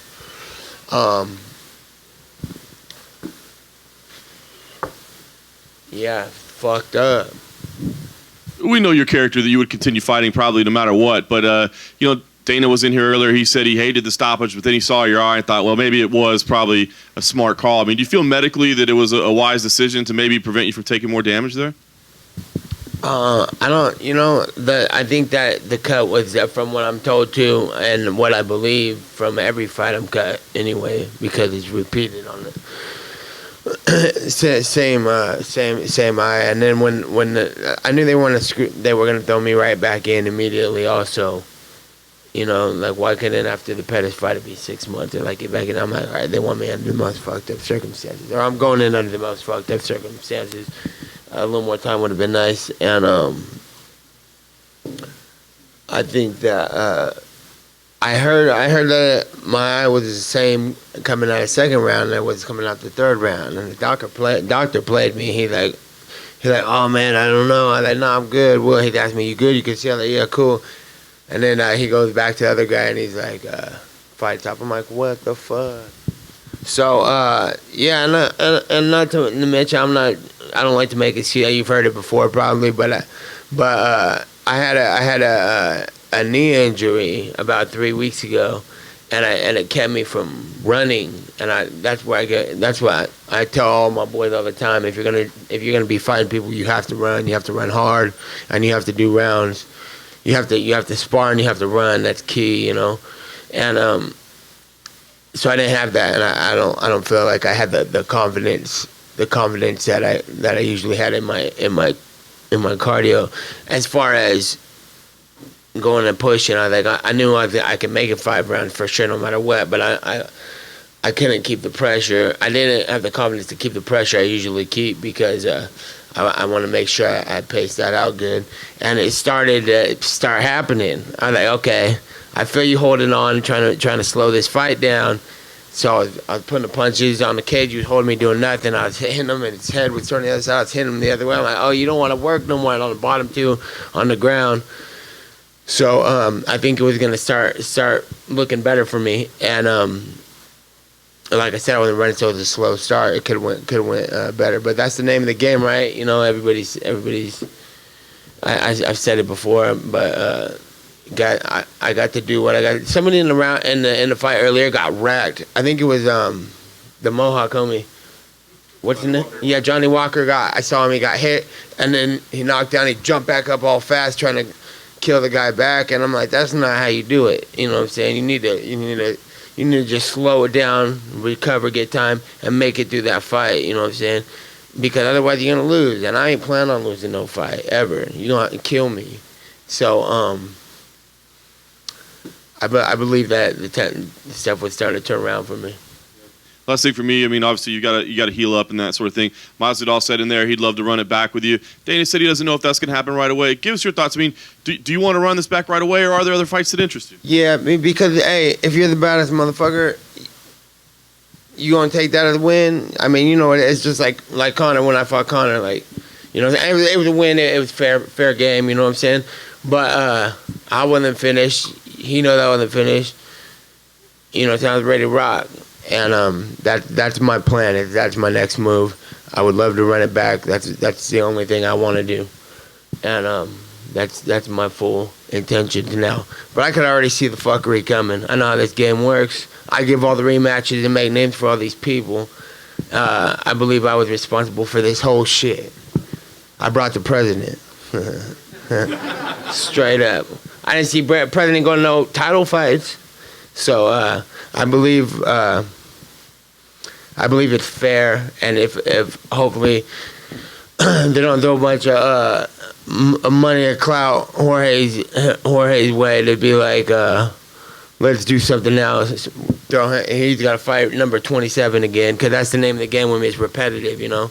And see, Dan already talking that shit, you know what I'm saying? So I need to get my rematch, and I'm come back, do things right, do things safe, come back 100% and win this fight, and seal the real deal. What does that timeline look like for you? Because Dana mentioned that you might have to get some plastic surgery done. Obviously, you got the cuts there. You mentioned the knee, and it sounds like maybe you're a little mentally fatigued from the back-to-back camps. Yeah, for sure. I would like a little more time. Like I said, even the last time, like when I beat Conor, like why did they throw me back in so quick? After I fight Pettis, they threw me back in quick because maybe they were desperate for a show. You know what I'm saying? And where were they gonna get the show from? You know, they don't got nobody to get no show. Presidents don't come for no title fights. They come to fucking bad motherfucker fights. You know what I'm saying? So it's like, you know, fuck The Rock too, man. That motherfucker over here playing me. See him over here smiling with Masvidal. Should have had Mike Tyson handing out a belt if anybody. I didn't give a fuck about no belt anyway, but he could get it too. Do you think, would Jorge say to you in the cage there after the fight was over? It sounds like when he did his interview, he wants to run it back to you. Yeah, he said let's run it back too. And you know, I think he's a real fighter like I am. That's why this all happened. I'm not gonna come back for no phony making no names for people. I've been making names for people for years. I used to fight at 155. Every person I fought, they would even talk about it and say he gets a title shot if he beats Nate. But that's a weird thing to say. Like, he gets a title shot if he beats me. What do I get? You know what I'm saying? You get number 27 again. So it's like, I think that he should. I think that he'll run it back. I think you're gonna be a man of your word. You got to run that back, and a real fighter will. And you know, that's what Conor didn't take the rematch. Hopefully Masvidal takes the rematch. I'll be taking all the rematches. You know what I'm saying? With that, because I'm like, yeah, I won and I'll do it again. So that's what I hope we could make happen here, and I hope everybody like gets on the same page and we work together. Otherwise, it might be a fuckery 3-year off again, just like I seen, and I already could see it coming in the media with this Dan White. I don't know about that. You know, that's how it starts. You know what I'm saying? I've seen this repeat. I have more fights than anybody in the UFC. You know what I'm saying? So maybe there are people with a couple more, but I would have more if I would have not been out for 3 years from being fucked from the UFC. So my plan is to tell them all, fuck you, and then hopefully we get along soon, and then let's get back at it. That's my plan. You know what I'm saying? You got to kill me in there, you know what I'm saying? And you know, I mean, this whole shit happened, and I would like for it to happen again. Yeah, fuck you with all due respect. So is it fair to say if you don't get this rematch, you're willing to sit out again, you know, go do whatever, you know, you've been doing outside the cage prior to the past fight? Yeah, or come back at me with some 100%, like, you know, don't play me like you have. And this is where it all starts. I can feel it already. So if we're going to do something else, you know what I'm saying, don't be telling me I got to fight Joe Blow over here, because I don't even want to hear that. And then saying we offered them fights. I ain't trying to hear all that. I plan on getting along with them. I hope they plan on getting along back. Nate, like you said, this all was something that you created. What did you think of the physical belt, and how did it make you feel that being wrapped around Jorge's waist? Yeah, whatever about the belt, you know what I'm saying? It's the whole, you know, let me get a fair, you know what I'm saying? You only lose when you lose, and I lose. You know, take me out, clean out. And I don't believe I lost. You know what I'm saying? I think they stopped it, and that's fair to say that that's how they do it. You know, but can we get this ran back, please? And obviously, if that does happen, do you see that? Obviously, like you said, you brought Trump out for this one. Can you see the rematch being any bigger than tonight in terms of the scale of the event? Yeah. I'm sure every fight that I'm going to do from here on out is going to be the biggest fight because I'm the realest fighter in this whole game, and we'll see if he is.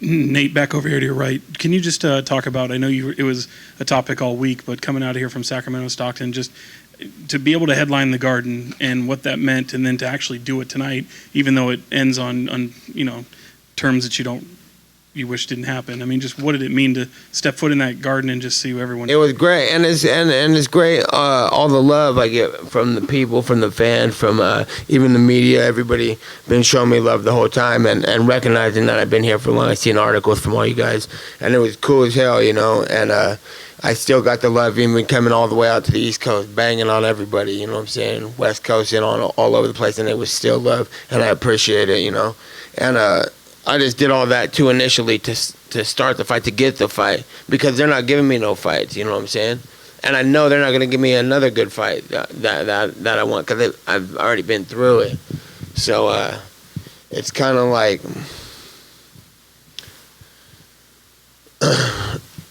Give me what the fuck I deserve, you know what I'm saying? I believe I deserve a rematch. I've given mine, and to answer your question, it's great. It's a big historical thing, whatever. I'm dealing with the loss right now, but you know what I'm saying? It's pretty cool to come out here and headline Madison Square Garden and be this big of a deal. And like I said, the president came out and all this stuff.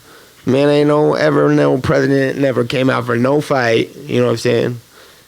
So I think that the people can understand that, you know what I'm saying, when I spit it that I wanted the Masvidal fight, you know what I'm saying, like even the people who are too big to talk about the fighters, superstars and shit, they saw it and they could feel it too.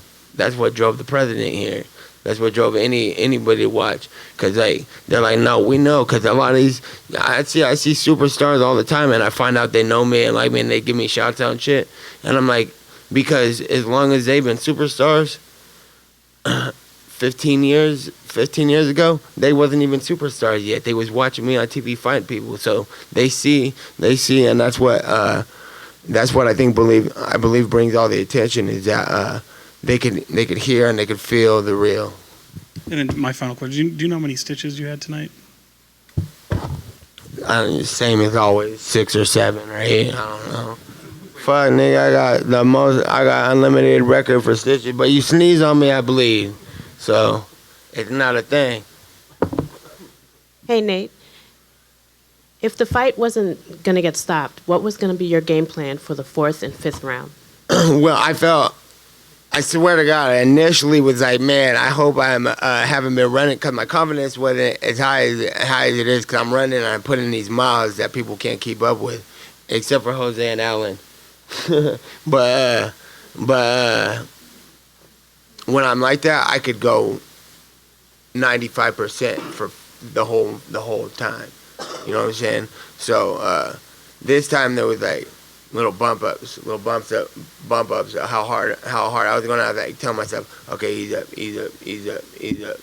and I was like, around the 3rd round, I've started to feel him start grabbing onto me. On the fence, you could see he was like holding me in the fence one time, and I was like, this fool's gonna go for a takedown or something, or start drilling me with these knees, and he wasn't doing anything. I was like, oh, okay, you're just preserving. So I started smacking him in his face this way, like that, and his head turned to the side. I started smacking him in his face this way.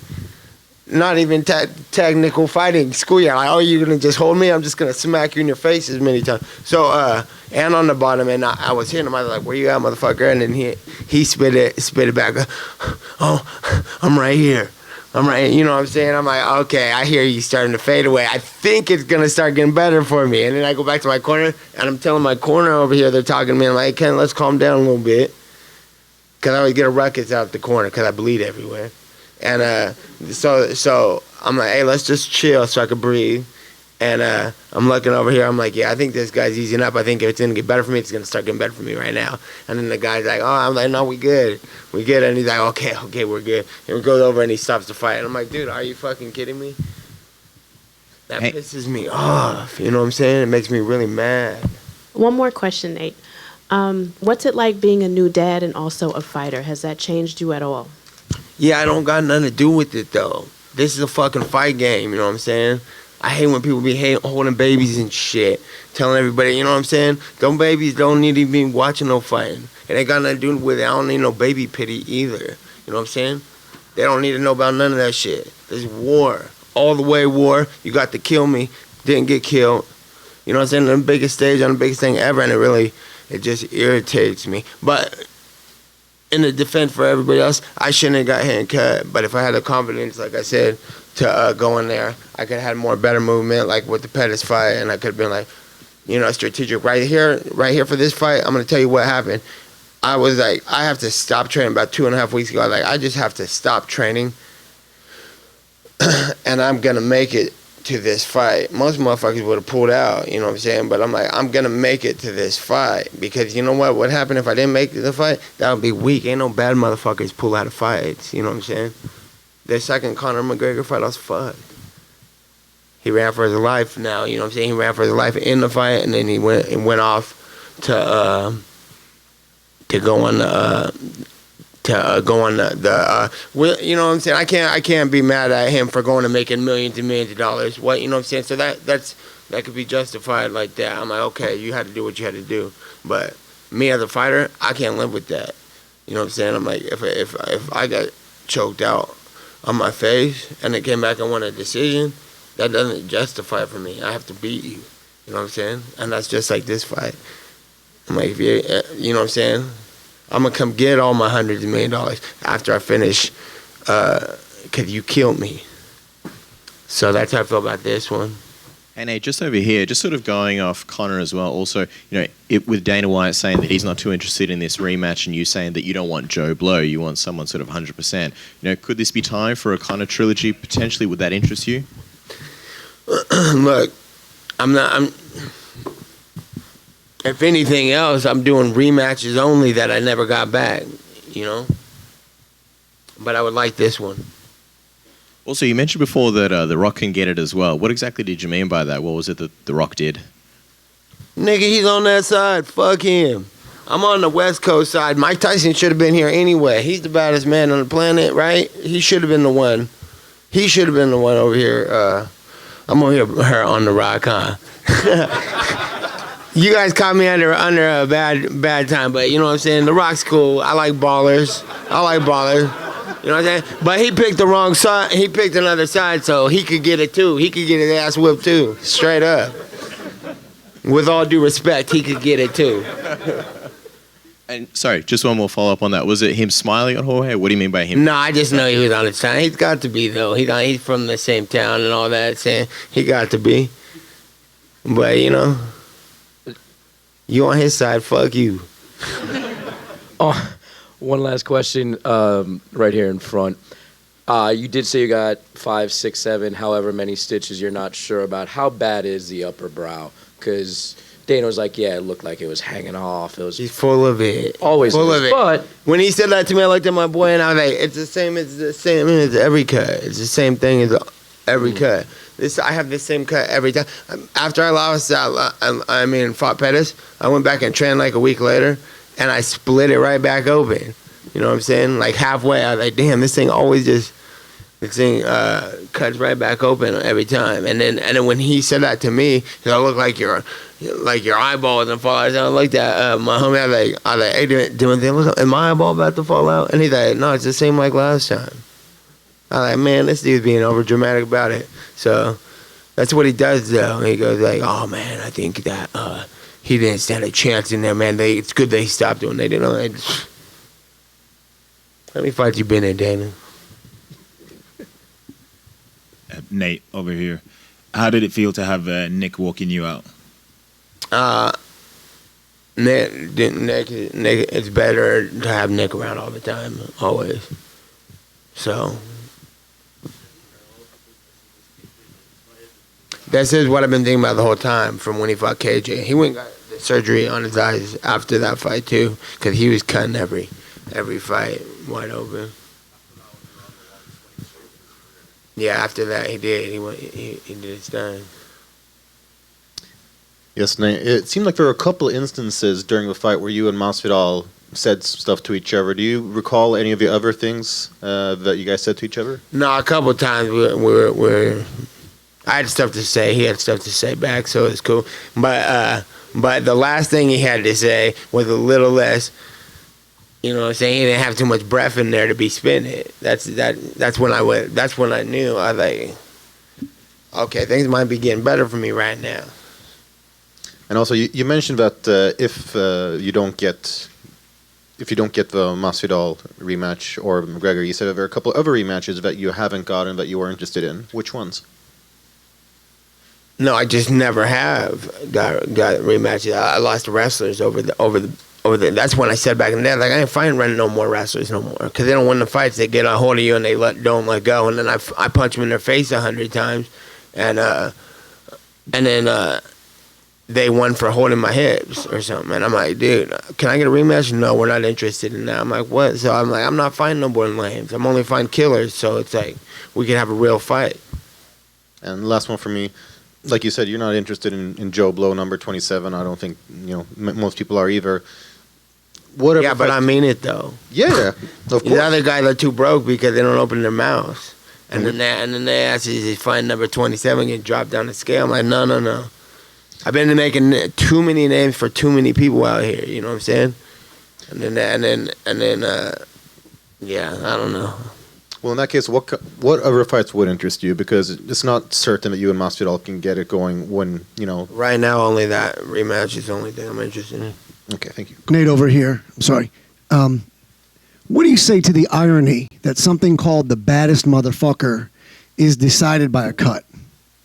That's what I'm saying. There's irony in this. Elaborate, please.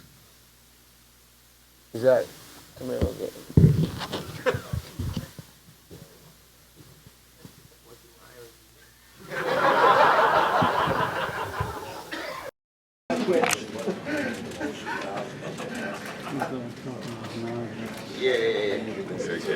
Yeah, like you were saying, I think that, it doesn't make it official, right?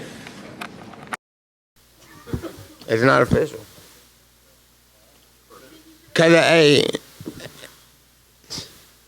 if someone else decided the fight was over, I don't feel too bad as motherfuckery about that fight.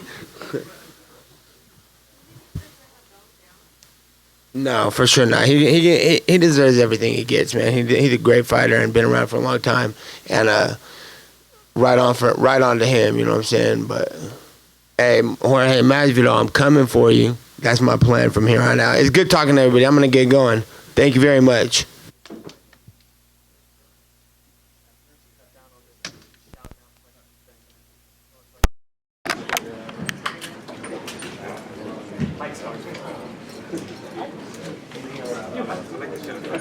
It just came right out.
No, I started. They said it was recorded. They thought about doing it. Yeah, but I don't have time and the views are so I can't really justify it. It's one of those things. Oh, it's good feedback. I didn't put that out. We'll get in front of it. They're still live. They're still live. Are they? John Anakin. Okay. I know you're getting it. Where's the big guest here? I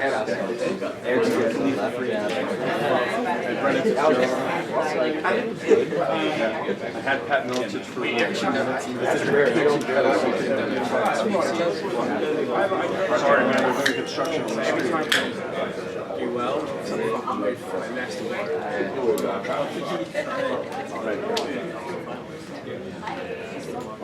and then the WF. Yeah, that was distraction.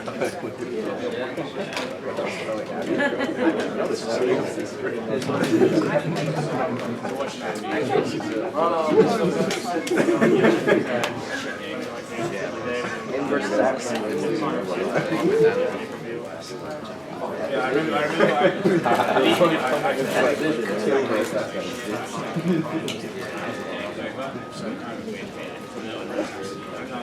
I mean, well, don't call up John Jones. That's the quickest way to get knocked the fuck out.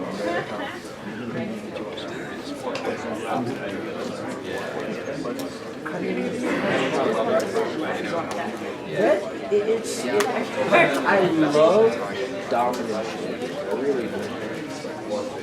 But yes, it makes the division bad. He's fine. Why did he look like I thought there was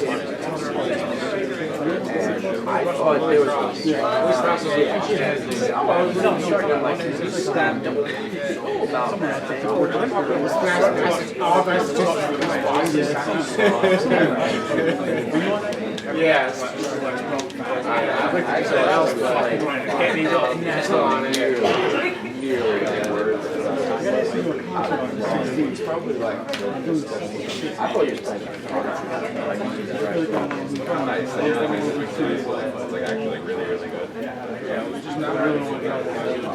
I'm only there for 1 day. You're probably doing it. Yeah, because we got Sugar coming in. Yeah. We got the A1 study out. That's kind of why I feel for doing phenomenal. That's amazing. But like, I'll be back. All right, Abby, I'm changing the titles. You're setting them all to live, yeah? There's something that, easiest road to victory. Oh, really? Like, I know. That's the way you look to a guy who's got a fucking 40 I know.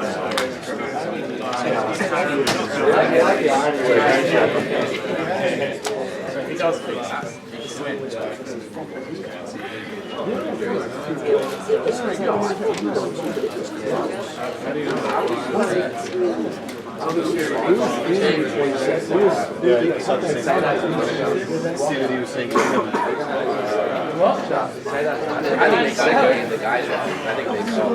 Never got our double dragon.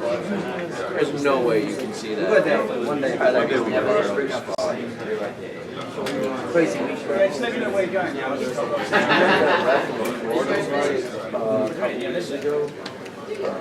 When they were down. So yes, you were looking at stuff there. Yeah, because he was supposed to be in, I think, COVID, and he didn't get an foreign media visa. And how long he left home? I bet he just got there.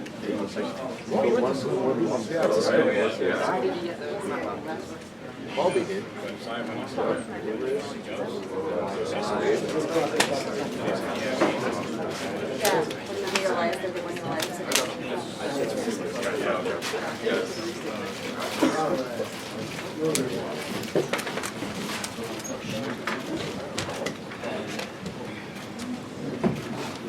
In a long year, so we're gonna have a drink before you guys start bargaining. Bring enough to share? Yeah. Some of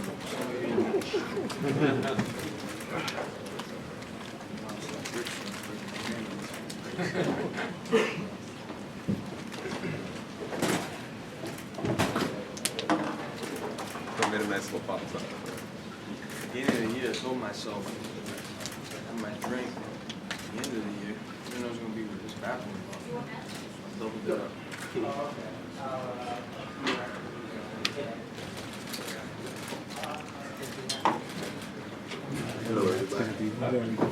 Or it's just soaking in a little bit. I mean, you had this massive, huge, financially successful.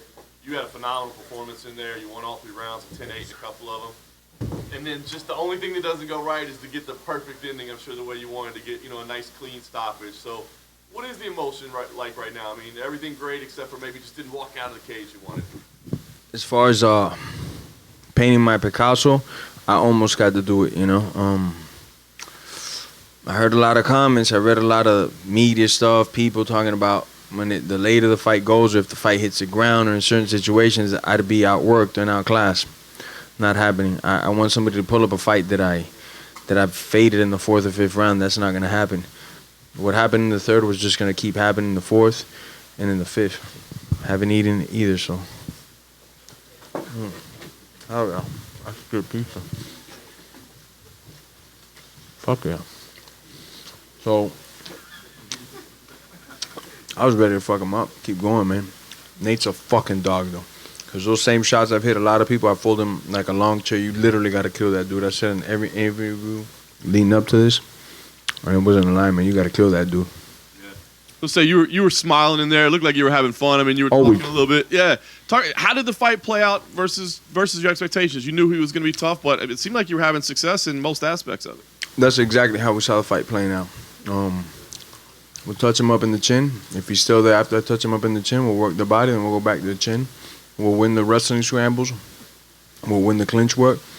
And he'll just get tired from the damage that we're putting out. I have one of the best gas tanks in this division. I'm going to prove it at some point against everybody. I didn't feel that I was getting tired, at all. I think he was a little bit more tired because he had to step on the gas a little harder than I did, especially with the body shots I was landing. You immediately said, hey, we can run it back because of the way it ended. Dana came in here and said, listen, I don't know. I don't think that's the way I want to go right now. So tell us what you think. I mean, obviously, you're going to have a lot of options on the table. Is there something that, inside you that really, really wants to run this back next? Or do you feel like, maybe you could run it back in the future at some point? There's other things up right now. What makes sense to you? I'm the most competitive person this whole fucking company's ever seen, man. I don't want nothing to take my greatness to say some guy tripped on the pebble and that's how I beat him. That's not me. I want to end him. I want to send him off to another dimension. I got nothing but respect for the dude, but that's the type of artwork I like to do. I didn't get it on this one. Are we going to rematch tomorrow, next week? I don't know, but it will happen at some point, Would you prefer it be next, or would you be open to other fights first? I'm open to the money, and he's a money fight. If Canelo wants to get his ass kicked, that's a fight I'll take,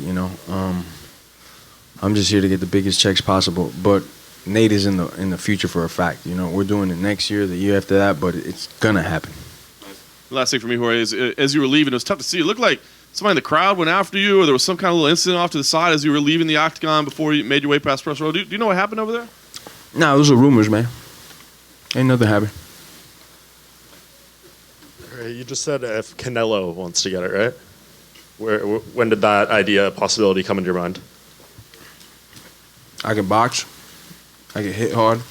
I got different angles. I'm not going to get tired in a 12-round boxing event, especially if I have time to prepare for it. It's just kind of fate. He's fighting today. I'm fighting today. I heard we killed him on the fucking pay-per-views. UFC, what up? You're welcome. I don't know. I like to break his face, man. Just fight. Just test myself. Make a lot of money for testing myself. But I truly feel I can make it 1-1 MMA versus boxing. Fair enough. And you said after the win over Askren that you wanted the UFC to find someone who could beat you. Does that person exist on the roster right now after this win tonight? I'll prove it that they don't exist. I mean, this rematch thing, we'll see how it plays out, but I think in a lot of people's minds, if Colby Covington beats Kamaru Usman next month, it's the fight people want to see. How close of an eye are you going to be keeping on that fight? If I have trouble sleeping, hang out, smoke weed, and fucking pass out and eat a lot of food and stuff. I don't need to see that fight, so I won't be watching that shit. And that's just math speaking. I mean, who the fuck have they knocked out? I got more stoppages this year than them their whole fucking career combined. That's just math, though. You can look it up. Yeah, I know you guys like that. That's just the truth, man. Are we gonna fight when that championship of sissies is done and the dust settles, and if one of them makes it to the fight, because these guys are always pulling out against each other, I'll be there when the dust settles. I don't know when or not, but it's on my terms though now. And this fight, I told the UFC, I told my manager I wasn't gonna fight no more after July. The fight was not that long, my last one before this one. But the training camp was about 12 weeks, and I had suffered a couple of hand injuries going into the fight. Thank God it didn't last long. And I didn't want to fight this year. They called me with the greatest opportunity of my life, and I said, fuck it, let's do it. Let's risk it all. I won, so I am going to take a little bit of time off, heal my hands, get a couple injuries right, and that's it. Get right back at it next year. Last thing for me, you spoke a little bit about this year, but when Dana was in here, he said he thinks you're the front runner for Fighter of the Year this year. I think a lot of people would agree. Can you just reflect a little bit on your journey this year from beating Darren Till to knocking out Ben Askren to what you did tonight?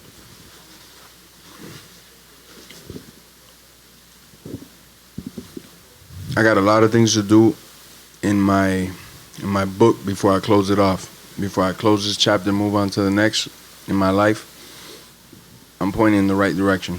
I'm getting out these pages filled out. If I get Fighter of the Year, now I can give a fuck less. But my own personal goals and stuff, I will have them met before this career of mine is done. I got about 3 to 4 more years for you guys to enjoy this violence, so tune in. Hey, Jorge, I'm here to decide. So we got to see the BMF belt unveiling on Friday. You finally got it now. What's your opinion on the belt, on the design? I love the fucking belt. I love it. It's dark. Man, I love it. I love it. It doesn't look like any other belt that the UFC's ever made. I fucking personally love it, man. I'd rock that shit. I'd wear that out in public, maybe. So we're going to see a couple pictures on social media? You out in town with it? Yeah. You'll see me a couple pictures. But also I'm the type of dude, and I'm going to sound like I'm greedy, which I am. I live in the future, man. This thing is cool, but I'm not going to be in every interview like that. Like them cocksuckers. Okay, look at me, I got an interim belt. That's not me, man. I want the next belt, man. So this one's cool, but I'm going to get more. And there were a couple instances in the fight, you and Diaz were saying things to each other. Do you recall any of the word exchanges? That's just man talk. That's just two men talking. Chopping it up. Talking work, workshop shit. And I know you said that you want to take some time off, heal and such, but you also said that you want the big money fights and such. Conor McGregor said that he is going to come back January 18th. And Dana White said... Come back to what? To MMA, to the UFC. What do you mean, like fighting in the cage? Yeah. I don't know, man. That dude's been talking wild for a second.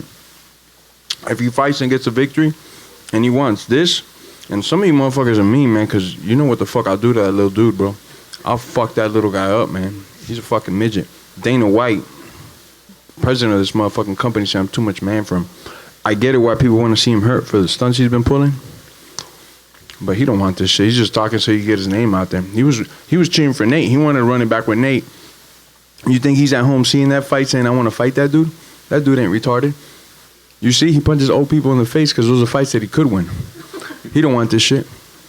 Just lastly for me, Dana No, did kind of change. You know he doesn't want this shit. Dana and them might try to promote it. I don't even think Dana's going to promote that fight because that dude, you can't get that guy to sign the paper. So you were having a whole lot of success really early, connecting on a lot of combinations. Was it a strategy to really go after combos instead of single shots, following up with a big kick that busted him open? Was that a specific thing you guys had looked for, or was that just something that happened and you saw it and went for it? Combo platter. We train all aspects of it, and we take combos or we take single shots, Those body shots, man, you guys got to look at the tape. Those body shots I was landing to the body, was no way he was going to outdo me in the 4th and 5th rounds because those body shots take a toll on your fucking legs, man. And he knows it and I know it. I wasn't going nowhere in that 4th and 5th round. That's why I had that big smile on my face. I wanted to get after it, man. I didn't get to put my signature on that drawing, but whatever, on the next one. Just wondering, Jorge, you mentioned how the belt might go around town with you. Do you think... I'm sorry. More pizza. More pizza over here. I'm running out of pizza. I'm about to walk out this motherfucking interview. More pizza, please. Hurry up, somebody. I'm just wondering, do you see that as a belt that you'll be defending, like in the next fight? Will you be taking it out and sort of putting it on the line, or is this sort of a one and done situation in your mind? Says 1 out of 1. I'm not giving this belt to nobody. You know? And if you want to try to come get it, you're going to have a fucking problem. I want everybody else's belt, so like I said earlier, I'm a greedy motherfucker, man. They say there's some rumors going around about some other belt. I want that belt. And every belt that I can get my hands on, and I'm not even joking. I'm just wondering, obviously, The Rock put it around your waist. It was almost like we were in some kind of surreal universe. What was that experience like for you being in Madison Square Garden and The Rock's putting a BMF title around your waist as you get more pizza? Please, thank you, kind sir. Round of applause for this gentleman. Who is this guy, man? Fucking great dude, just handing out pizza. Say it again. The feeling of The Rock putting a BMF title around your waist in the middle of Madison Square Garden sold out crowd after a win over Nate Diaz. Well, I guess I'll open up now. Before the interviews and stuff, though, I'd get asked every time. I kept men in blacking myself because I don't want to think about the dude, The Rock, is going to put the belt on me. Mr. President is here. And my favorite fighter of all times that I've never gotten to meet, though this is a small circle for fighters, is here watching me fight live, and he's walking me out. And I'm headlining MSG, and I'm fighting for that BMF belt, and I'm fighting an opponent that wakes me up, that I say, fuck, I want to fight this dude. All these things, I had to put them aside and just be like, man, it's a fight. Now I could elaborate a little bit more on it. Fucking awesome, man. The Rock, my favorite action star, put the belt on me, my favorite fighter of all times, fucking walked me out. That's insane, man. The only time you see me fanboying hard like that you ever see me was with Duran, man. I was like a kid in a candy store, but I didn't leave that dude alone, man. And just quickly, obviously, Roberto Duran took you out. Well, I saw he took you out to dinner last night, took you to a restaurant where he used to go. Yeah. Just quickly on that experience, what was that like? And what is a meal before a fight? I mean, you would have been tempted. I know you're a bit of a foodie. Oh no, I eat everything I want when it's all said and done. After I make weight, I eat whatever I want. I'm not like pescatarian or vegan and that shit. I eat whatever the fuck I want. Seafood diet. It was awesome because he had a little bit of sauce in him, and he just started saying stories, and it was like, wow. I wish I had more time. I'd give you some of these fucking amazing stories. It's so good and so detailed, and he's just a funny dude, bro. If he was around during the UFC time, he'd fucking just take over with his fucking stories and the way he carries himself. He just takes over the room. He had maybe like 3 stories that had everybody on the floor fucking rolling, man. Crazy. Jorge, over here. Hey, you said you were planning to rest up a little bit, but if something is to happen with either Usman or Covington, would you be willing to step in and save the day at UFC 245?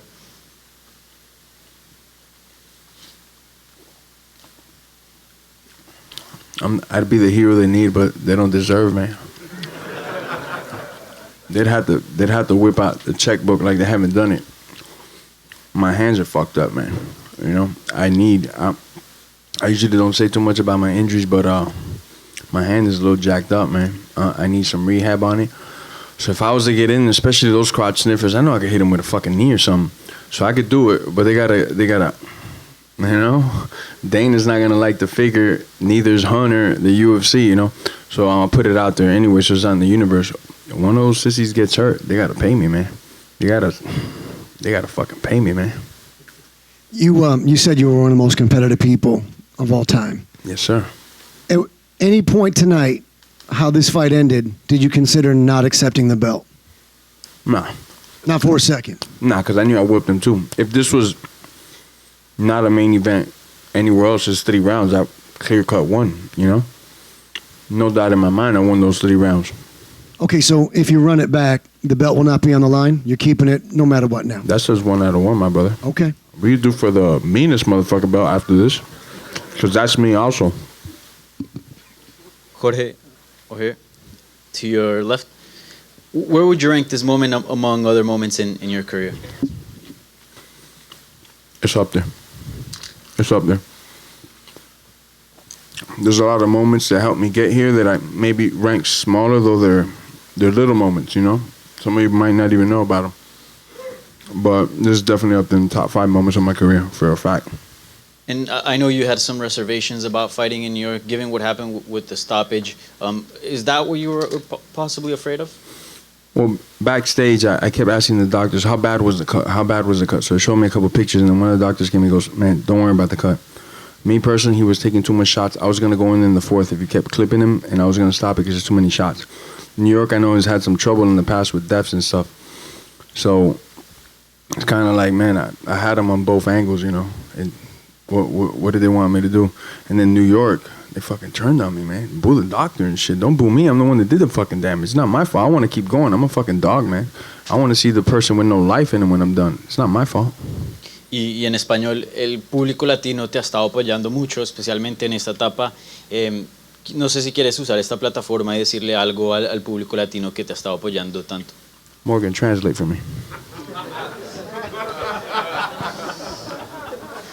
Siempre a mi público latino, cuando yo empecé en los patios y antes de los patios, ellos siempre estaban ahí conmigo desde el principio y van a estar conmigo hasta el final. Yo soy el gallo de ellos y ellos lo saben. Y se lo enseñé hoy porque uno de los perros más grandes que hay en todo el deporte es Nate Diaz. Y yo le enseñé quién es más perro, quién es más gallo a toda mi gente latina. Sin duda todos los latinos están conmigo. Eso no ni se puede dudar. Gracias, Jorge. Gracias, hermano. You got that, Morgan? Jorge, down to your right here.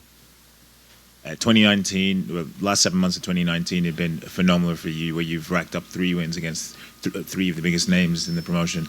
What? Three stoppages, baby. All right. With a record-breaking thing. Don't sell me short. I'm not trying to. Okay, I'll add in the 5-second, the fastest knockout in UFC history. How can you top that in 2020?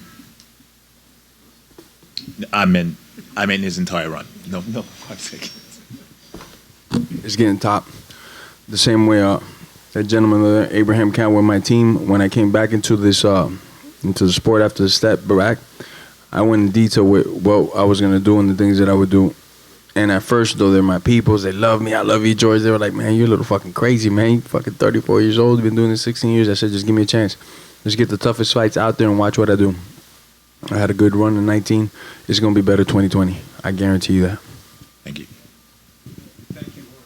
Thank you guys, man. Good questions today, man. You guys keep it up. Step it up. I like this. Stepping it up.